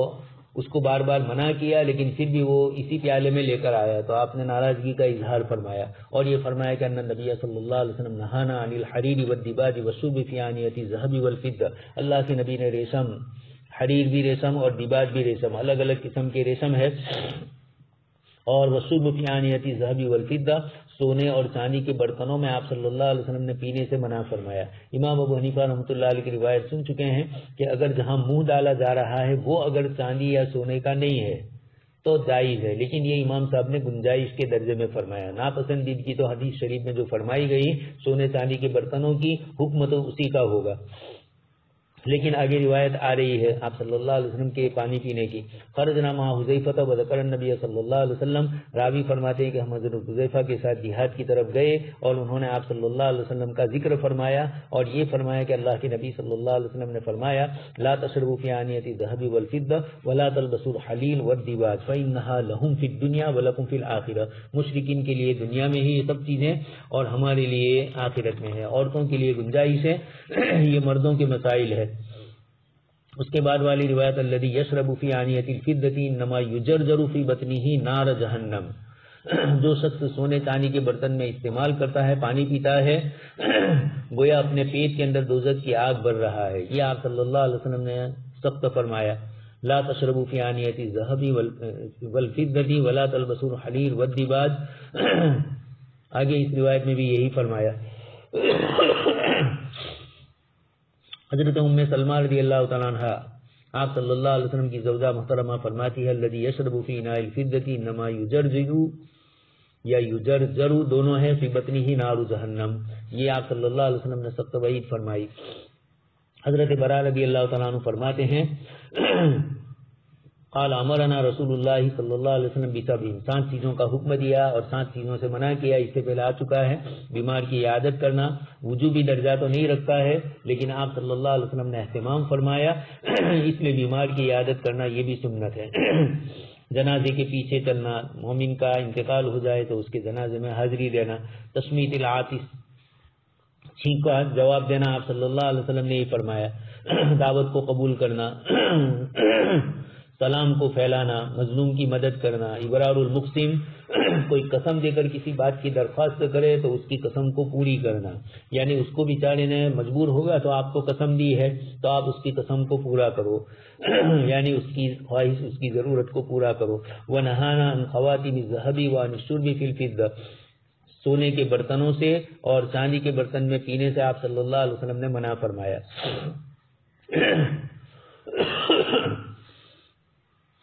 نہانا عن خواتیم الذھب، آپ صلی اللہ علیہ وسلم نے سونے کی انگوٹھی سے منع فرمایا، چاندی سونے کے برتن میں پینے سے منع فرمایا۔ چاندی کی انگوٹھی 4.25 گرام کے برابر آخری درجے کی گنجائش ہے، اس سے زیادہ استعمال نہ کرے۔ اور اسی طریقے سے جتنے ریشم کے کپڑے ہیں اس زمانے میں جو ملتے تھے ان کے متعلق فرمایا جا رہا ہے آنیۃ الفضۃ وعن المیاسر، چاندی کے برتن سے بھی منع فرمایا، اور اسی طریقے سے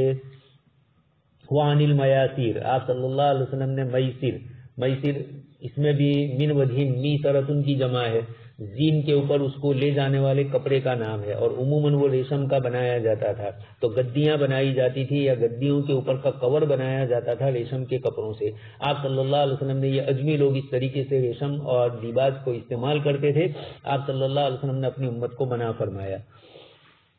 اسی طرح قصی، یہ قص کی طرف منسوب ایک شہر ہے شام کا، کچھ حضرات نے فرمایا کہ مصر کا ہے، تو قسطی کپڑا بھی ریشم ہی سے بنایا جاتا ہے، اس لیے آپ صلی اللہ علیہ وسلم نے اس سے بھی منع فرمایا۔ اسی طریقے سے پتلے ریشم اور موٹے ریشم سے بھی آپ صلی اللہ علیہ وسلم نے منع فرمایا۔ تو میاسیر، قصی، حریر، دیباج اور استبرق، یہ 5 جو ہے عمومی طور پر ان 5 کے اندر ریشم ہی کا استعمال ہوتا ہے، اس لیے آپ صلی اللہ علیہ وسلم نے منع فرمایا۔ الشرب فی الاقداح، پیالوں میں پینا، آپ صلی اللہ علیہ وسلم نے سادگی کے ساتھ پیالوں کو بھی استعمال فرمایا، اس کو بھی ذکر کیا جا رہا ہے۔ حضرت ام الفضل سے روایت ہے وہی انہم شکوا فی صوم النبی، آپ صلی اللہ علیہ وسلم کے روزے کے متعلق ان حضرات کو شک ہوا کہ عرفہ کے دن روزہ رکھا ہے یا نہیں آپ صلی اللہ علیہ وسلم نے، تو حضرت ام الفضل رضی اللہ تعالیٰ عنہ نے آپ کو پیالہ پیش کیا اور آپ صلی اللہ علیہ وسلم نے استعمال کیا، گویا پیالے اور کٹوروں میں پینا جائز ہے یا فاسق لوگوں کے ساتھ مشابہت کی وجہ سے ممنوع ہے، کچھ لوگوں نے یہ کہا۔ امام بخاری رحمۃ اللہ علیہ نے فرمایا کہ اگرچہ فاسق لوگ بھی بڑے بڑے پیالوں میں استعمال کرتے ہیں، لیکن یہ مخصوص کھانے کی اور پینے کی حیت ہے اور یہ ان کا شعار ہے، اس لیے ان کی مشابہت تو نہ رکھی جائے، لیکن کھانے پینے میں اب جب لوگوں کی طرف سے عمومی طور پر ایک ہی قسم کے کھانے کے برتن استعمال ہوتے ہیں کثرت سے، حاصل اتنا ضرور نکلا کہ فاسقین کی طرز کو اور ان کے طرز کھانے کی طرز کو، ان کے برتنوں کے استعمال کو، ان کی طرح کی چیزوں کو یہ بھی پسندیدہ نہیں سمجھا گیا۔ ہر زمانے میں نیک اور صالح لوگ جو لباس استعمال کرے، جو کھانے پینے کی چیزیں استعمال کرے، برتن وغیرہ، ان کو ایک شعار سمجھا گیا۔ مرعوبیت سے غیروں کی یہ کیا جائے یا کھانے پینے کی چیزوں میں اس طریقے سے بہت زیادہ اسراف اور فضول خرچیوں کے ذریعے یہ چیزیں کی جائے، جیسے آج کل پہلے برتن میں ایک ہی برتن کے اندر سب کھاتے تھے اس میں تھالی میں، اور اب طریقہ لوگوں کا بدل گیا، ہر ایک کا الگ الگ اپنی جگہ پر ہوتا ہے۔ تو اس بنیاد کے اوپر یہ چیزیں پسندیدہ نہیں سمجھی گئی ہے۔ خیر، تو اللہ کے نبی صلی اللہ علیہ وسلم نے پیالہ استعمال فرمایا ہے، قدح استعمال فرمایا، اس لیے اس اعتبار سے اس کی گنجائش ہے۔ کٹورے کا منہ کھلا اور کشادہ ہوتا ہے، تنکا وغیرہ اس میں گرے تو پینے والے کو صاف نظر آتا ہے، اور کوزے وغیرہ کے اندر یا چھوٹوں کے اندر ہو تو نظر نہیں بھی آتا ہے۔ علامہ عینی رحمۃ اللہ علیہ بھی فرماتے ہیں، حافظ ابن حجر اسقلانی رحمۃ اللہ علیہ نے جواز بتلایا۔ حافظ صاحب فرماتے ہیں کہ علامہ عینی فرماتے ہیں کہ حافظ صاحب کی یہ بات درست نہیں، کٹورے میں پانی پینا فاسقوں کا شعار کیسے ہو سکتا ہے؟ خود امام بخاری نے اگلا باب من قدح نبی صلی اللہ علیہ وسلم ذکر فرمایا، نیچے آ ہی رہا ہے۔ حاصل یہ ہے کہ آپ صلی اللہ علیہ وسلم نے ان چیزوں کو بتلایا کہ ترفع کے طور پر نہ ہو، ضرورت کے طور پر ہو تو اس قسم کی چیزیں استعمال کی جا سکتی ہے۔ الشرب من قدح نبی صلی اللہ علیہ وسلم وآنیۃ، آپ صلی اللہ علیہ وسلم نے جس پیالے یا برتن میں پیا اس سے تبرک حاصل کرنا صحابہ کرام رضوان اللہ تعالیٰ عنہم اجمعین سے یہ بھی ثابت ہے، اس لیے بتلایا جا رہا ہے کہ آپ صلی اللہ علیہ وسلم نے جس پیالے میں پیا تھا، جن برتنوں کو استعمال فرمایا تھا، اس کو بھی صحابہ کرام نے استعمال فرمایا اور ان کے پاس تھا تو لوگوں کو بتلایا بھی۔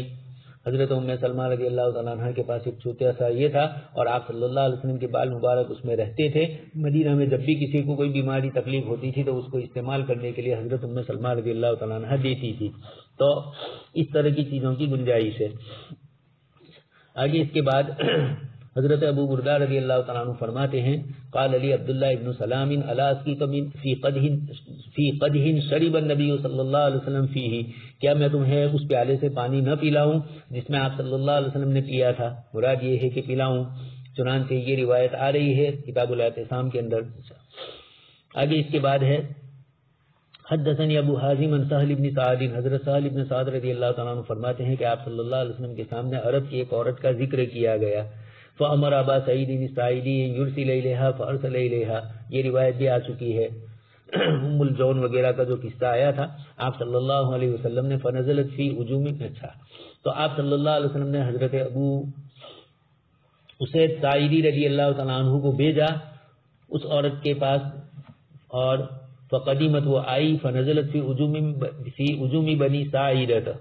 قبیلے بنو ساعدہ کے ایک مکان میں، محل جس کو کہا گیا، قلعہ جس کو کہا گیا، وہاں اس میں اس کو ٹھہرایا گیا۔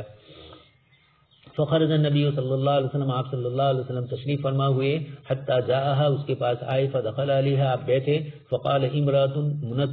فاذا امرأۃ منکسۃ رأسہا، یہ عورت اپنا سر نیچے کیے ہوئے ہیں۔ فلما کلمہا، جب آپ صلی اللہ علیہ وسلم نے ان سے بات چیت کی تو اس نے کہا اعوذ باللہ منک، میں آپ سے اللہ کی پناہ چاہتی ہوں۔ حضور نے فرمایا کہ تم نے مجھ سے بہت بڑی ذات کی پناہ چاہی۔ قالوا لہا اتدرین من ھذا، اس کے بعد اس عورت کو تو آپ صلی اللہ علیہ وسلم نے، صحابی رضی اللہ تعالیٰ عنہ کو فرمایا اور اس کو متاع دے دیا اور اس کو آپ صلی اللہ علیہ وسلم نے روانہ کیا۔ اس سے پہلے روایت میں دو الگ الگ قصے آئے ہیں، یا تو ان کے والد نے ہی ان کا نکاح آپ صلی اللہ علیہ وسلم سے کروایا تھا، یا آپ صلی اللہ علیہ وسلم کو پتہ چلا اور آپ نے ان سے نکاح کیا، دونوں باتیں ہیں۔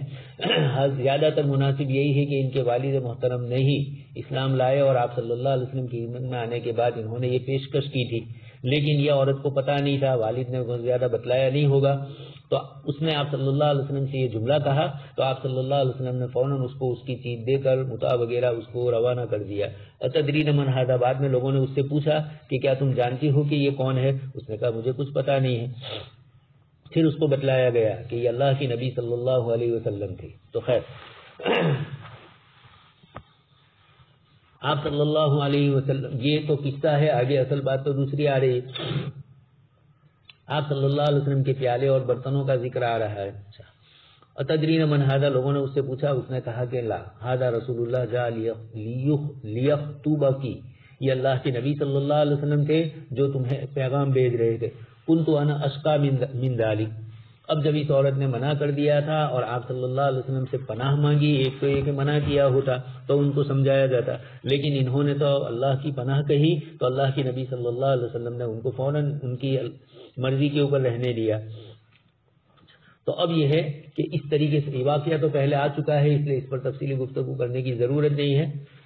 پھر یہ عورت بڑی پریشان رہی بعد میں بھی. تو اقبل النبی صلی اللہ علیہ وسلم یومئذ حتی جلس فی سقیفۃ بنی ساعدہ ہوا واصحابہ. اصل تو اب یہاں سے جو امام بخاری رحمۃ اللہ علیہ روایت نقل کرتے ہیں، جس کے اندر حضرت سعد فرماتے ہیں کہ آپ صلی اللہ علیہ وسلم نے سقیفہ بنو ساعدہ کے پاس آپ تشریف لائے، ابھی بھی موجود ہے جہاں حضرت ابوبکر صدیق نے بیعت کی تھی. اور یہ سقیفہ آج کل تو ہم لوگ بھی وہاں جا کر بیٹھے ہیں، مسجد نبوی سے ہی تھوڑا آگے ہے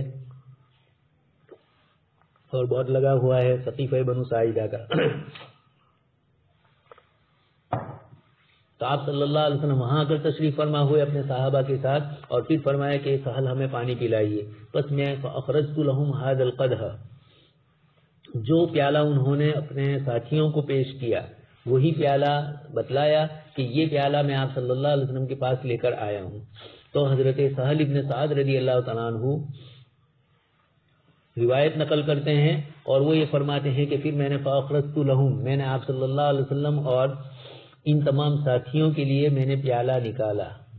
تو اخرج لنا سہل ذلک القدح، حضرت سہل نے تو اس وقت کیا جب آپ صلی اللہ علیہ وسلم وہاں سے واپس آئے اس عورت سے جو مسئلہ پیش آیا، اور پھر اس کے بعد یہ آپ صلی اللہ علیہ وسلم نے اس پیالے میں پانی پیا تھا. حضرت سہل کے پاس ہی وہ پیالہ تھا. تو پھر انہوں نے فشربنا منہ، حضرت سہل نے ہمیں بتلایا کہ اس پیالے میں نے حضور کو پانی پلایا تھا. قال ثم استوهبه عمر بن عبد العزيز بعد ذلك فوهبه له.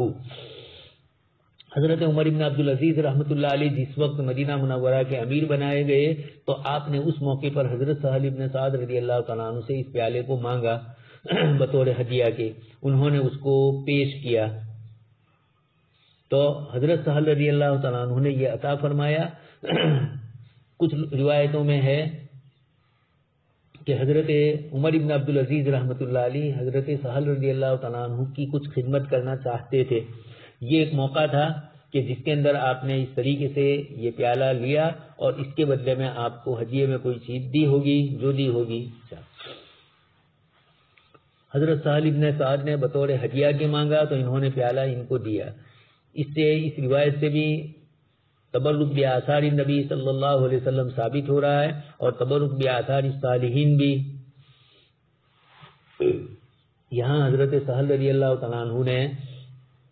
یہ چیز آپ صلی اللہ علیہ وسلم ان کے سامنے پیش کی اور اسی طرح حضرت عمر ابن عبد العزیز کو ہدیے میں دی. یہ وہ چیزیں ہیں جس کی بنیاد کے اوپر تبرکات وغیرہ، لیکن چونکہ اس کے اندر لوگ ایک تو یہ کہ وہ تبرک صحیح سند سے ثابت ہو تب تو کوئی مسئلہ ہی نہیں ہے. دوسرا مسئلہ آتا ہے کہ صحیح سند سے ثابت نہیں ہوتا ہے. دوسری چیز یہ ہے کہ اگر ثابت بھی ہو تو پھر اس کا ادب اور احترام اپنی جگہ پر ملحوظ رکھنا ہے، لیکن مبالغہ آرائی سے لزوم اور وجوب کے درجے میں لوگوں کو کیا جائے، یہ تو ہر ایک کی اپنی سعادت مندی ہے کہ اللہ کے نبی صلی اللہ علیہ وسلم کا تبرک ہے اور وہ اس کو استعمال کرے یا وہ اس کو دیکھنے جائے. ہم لوگوں کو بھی کئی مرتبہ اس طرح کا یہ رہا دل کے اندر، جب تنکاڑے میں بال ابالے کے لوگ بتلاتے تھے تو ایک مرتبہ ہمارے والد صاحب سے میں نے ذکر کیا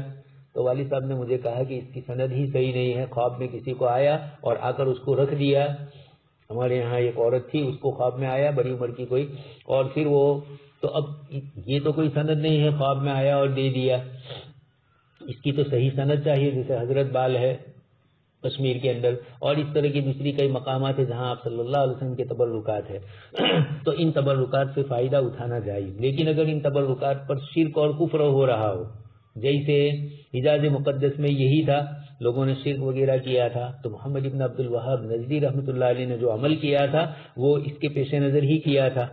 لیکن پھر تھوڑی زیادتی ہو گئی، جو تاریخی مقامات تھے ان کی تاریخ کو بھی مسخ کر دیا. لوگ ذرہ برابر جانے نہیں، لیکن جب وہاں جاتے ہیں تو اس کا احساس بھی ہوتا ہے.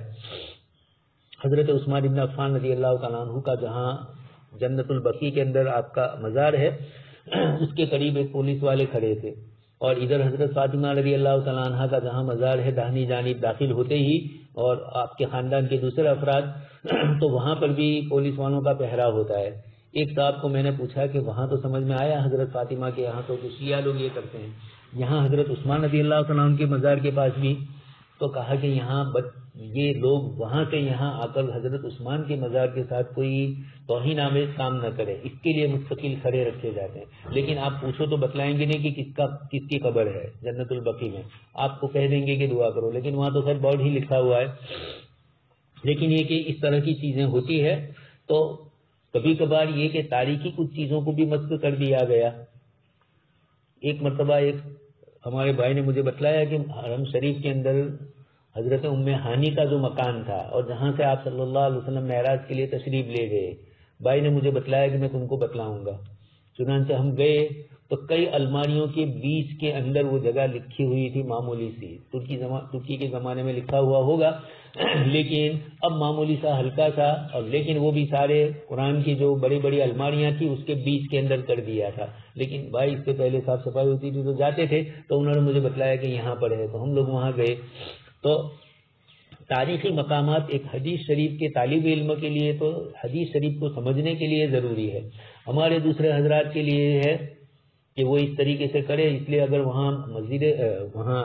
جنت البقیع کے اندر اگر پولیس والے نہ ہو تو روزانہ ہی کنویں ہو جائے، یعنی لوگ مٹی لے لے کے وہاں سے نکل ہی جائے تبرک کے طور پر۔ تو اس طرح کی کچھ چیزیں، تبرکات کا احترام اپنی جگہ پر ہے، لیکن اس کے شرک اور بدعات کا عمل اس کے ساتھ کیا جائے، اللہ کے نبی کی حیات میں نہیں ہوا تو بعد میں کہاں سے جائز ہوگا۔ حضرت اخبرنا ابو عوانۃ عن عاصم الاحول قال رأيت قدح النبي صلی اللہ علیہ وسلم عند انس بن مالک، حضرت انس بن مالک رضی اللہ تعالیٰ عنہ کے پاس انہوں نے آپ صلی اللہ علیہ وسلم کا پیالہ دیکھا، وکان قد انصدع، یہ جو پیالہ تھا حضرت انس رضی اللہ تعالیٰ عنہ کے پاس، یہ پیالے کے متعلق ذکر کرتے ہیں کہ اس میں کچھ شکن پڑ گئے تھے، قد انصدع، کچھ اس کے اندر درار پڑ گئی تھی، معمولی سی ٹیر بولتے ہیں گجراتی میں۔ حضرت انس نے اسے چاندی کے تار سے جڑوا لیا تھا، فسلسلہ بفضۃ، حضرت انس رضی اللہ تعالیٰ عنہ نے چاندی سے اس کو جوڑ دیا تھا۔ یہ پیالہ کہا جاتا ہے وقدح جید، یہ پیالہ بہت بڑا تھا اور بڑا نفیس تھا، عریض من نزار، نزار ایک لکڑی آتی ہے اس کا بنا ہوا، بہت شاندار تھا۔ قال انس، حضرت انس رضی اللہ تعالیٰ عنہ فرماتے کہ میں نے اس پیالے سے آپ صلی اللہ علیہ وسلم کو من قضا و قضا، اتنی مرتبہ، یعنی بہت ساری مرتبہ اسی پیالے سے میں نے آپ صلی اللہ علیہ وسلم کو پانی پلایا۔ حضرت عاصم فرماتے ہیں اس کے بعد قال ابن سیرین کے محمد ابن سیرین رحمۃ اللہ علیہ فرماتے ہیں کہ اس پیالے میں لوہے کا ایک کنڈا بھی لگا ہوا تھا، حلقہ بھی لگا ہوا تھا۔ فاراد انس ان یجعل مکانها حلقۃ من ذهب او فضۃ، حضرت انس رضی اللہ تعالیٰ عنہ کی یہ چاہت ہوئی کہ اس کے بجائے سونے یا چاندی کا حلقہ میں اس کے ساتھ جوڑ دوں۔ ابو طلحہ رضی اللہ تعالیٰ عنہ کو پتا چلا تو آپ نے منع فرمایا کہ آپ صلی اللہ علیہ وسلم کی کسی چیز کو تبدیل مت کرو، چنانچہ حضرت انس رضی اللہ تعالیٰ عنہ نے فترکہ، اس کے بعد اپنا ارادہ ترک کر دیا، اور حضرت انس رضی اللہ تعالیٰ عنہ نے اس کو ایسے ہی رہنے دیا۔ اس سے بھی پتہ چلتا ہے کہ آپ صلی اللہ علیہ وسلم کے تبرکات کو صحابہ کرام نے بھی تبرک سمجھا تھا، اور تبرک سمجھ کر وہ حضرات اس کو استعمال فرماتے تھے۔ آگے اس کے بعد بھی ہے باب شرب البرکۃ والماء المبارک، برکت والا پانی پینا اور مبارک پانی۔ آپ صلی اللہ علیہ وسلم کی روایت ذکر کی جاتی ہے، قد رأیتنی مع النبی صلی اللہ علیہ وسلم قد حضرت العصر، میں اپنے آپ کو اللہ کے رسول صلی اللہ علیہ وسلم کے ساتھ میں نے ایک مرتبہ اپنے آپ کو دیکھا، عصر کی نماز کا وقت ہو چکا تھا، اس وقت آپ صلی اللہ علیہ وسلم قد حضرت العصر ولیس معنا ماء غیر فضلۃ،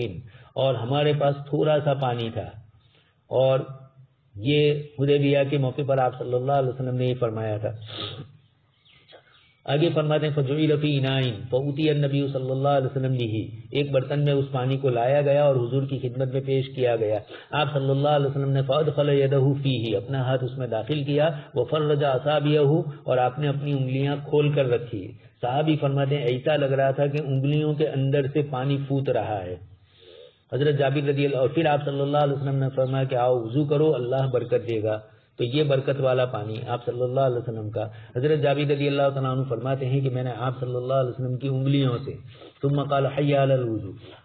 فلقد رأیت الماء يتفجر من بین اصابعہ، آپ کی انگلیوں سے پھوٹ رہا ہے. فتوضأ الناس وشربوا، لوگوں نے اس سے وضو بھی کیا اور پیا بھی. فجعلت لا آلو ما جعلت فی بطنی منہ، حضرت جابر رضی اللہ تعالیٰ عنہ فرماتے ہیں کہ برکت والا پانی تھا. تو آل یعولو، لا آلو، لم آلو جہدن، اس طرح کے الفاظ بھی تلخیص المفتاح کے مقدمے کے اندر آیا ہے. مصنف نے، تلخیص کے مصنف نے یہی فرمایا لم آلو جہدن، تو کوشش کرنے کو میں کم نہیں کروں گا، لا اقصر، کمی نہیں کروں گا میں اس میں. تو حضرت صحابی رضی اللہ تعالیٰ عنہ فرماتے ہیں کہ میں نے اس کو خوب پیا. جابر ابن عبداللہ فرماتے ہیں فجعلت لا آلو ما جعلت فی بطنی منہ، مراد یہ ہے کہ جتنا پانی میں پی سکا میں نے خوب سیر ہو کر پیا. روایت کے راوی پھر حضرت سالم رحمۃ اللہ علیہ فرماتے ہیں کہ میں نے حضرت جابر سے پوچھا کہ آپ لوگوں کی اس دن کتنی تعداد تھی؟ تو جواب دیا کہ 1400 آدمی تھے. دوسری روایت میں 1500 کا ذکر ہے. اس کے بعد والی روایت میں حسین عمرو ابن مرہ عن سالم عن جابر قال 15، اس کا جواب دے دیا گیا کہ شروع میں 1400 تھے اور وہاں پہنچتے پہنچتے راستے میں سے دوسرے حضرات بھی شریک ہو گئے، اس طریقے سے 1500 آدمی ہو گئے. ان روایتوں میں آپ صلی اللہ علیہ وسلم کے تبرکات کا بھی ذکر فرمایا، پانی کا بھی ذکر فرمایا. یہ تمام چیزیں آپ صلی اللہ علیہ وسلم سے ثابت ہے. حضرت مولانا خالد سیف اللہ صاحب کا بھی ایک مضمون 2-4 سال پہلے آیا تھا، تبرکات کی حفاظت کرنا. تو ایک تو نفس تبرک کی بنیاد پر بھی اور تاریخ اعتبار سے بھی ان چیزوں کی حفاظت کرنا اس لیے ضروری ہے تاکہ اس سے اسلام کی ماضی کی جو تاریخ ہے اس کا ہمیں پتہ چلے. اس لیے جو اسلامی میوزیم ہوتے ہیں جیسے ترکی میں ہے، مدینہ منورہ میں کچھ چیزیں ہیں اور مسجد نبوی میں بھی یہ مکہ مکرمہ میں بھی ہے، یہ اس طرح کی جتنی چیزیں ہیں اس کے اندر آپ صلی اللہ علیہ وسلم کے کچھ تبرکات کا پتہ چلتا ہے. مسجد نبوی میں تو اس کے فوٹو بتلائے ہیں، وہاں جو کتب خانہ ہے مسجد نبوی میں اس کتب خانے کی سیڑھیاں چڑھتے ہیں. اب تو وہاں اور بھی دوسری سہولیات ہو گئی ہے، تو پہلے جب ہم جاتے تھے تو سیڑھی چڑھتے چڑھتے وہ تمام چیزیں نظر آتی تھی جس کے اندر آپ صلی اللہ علیہ وسلم کے تبرکات کے فوٹو رکھے ہوئے تھے. اور پھر کتب خانہ بھی اب تو ماشاءاللہ بہت وسیع و عریض وہاں کر دیا ہے. سبحان اللہ و بحمدہ، سبحانک اللہم و بحمدک، نشہد ان لا الہ الا انت، نستغفرک و نتوب الیک.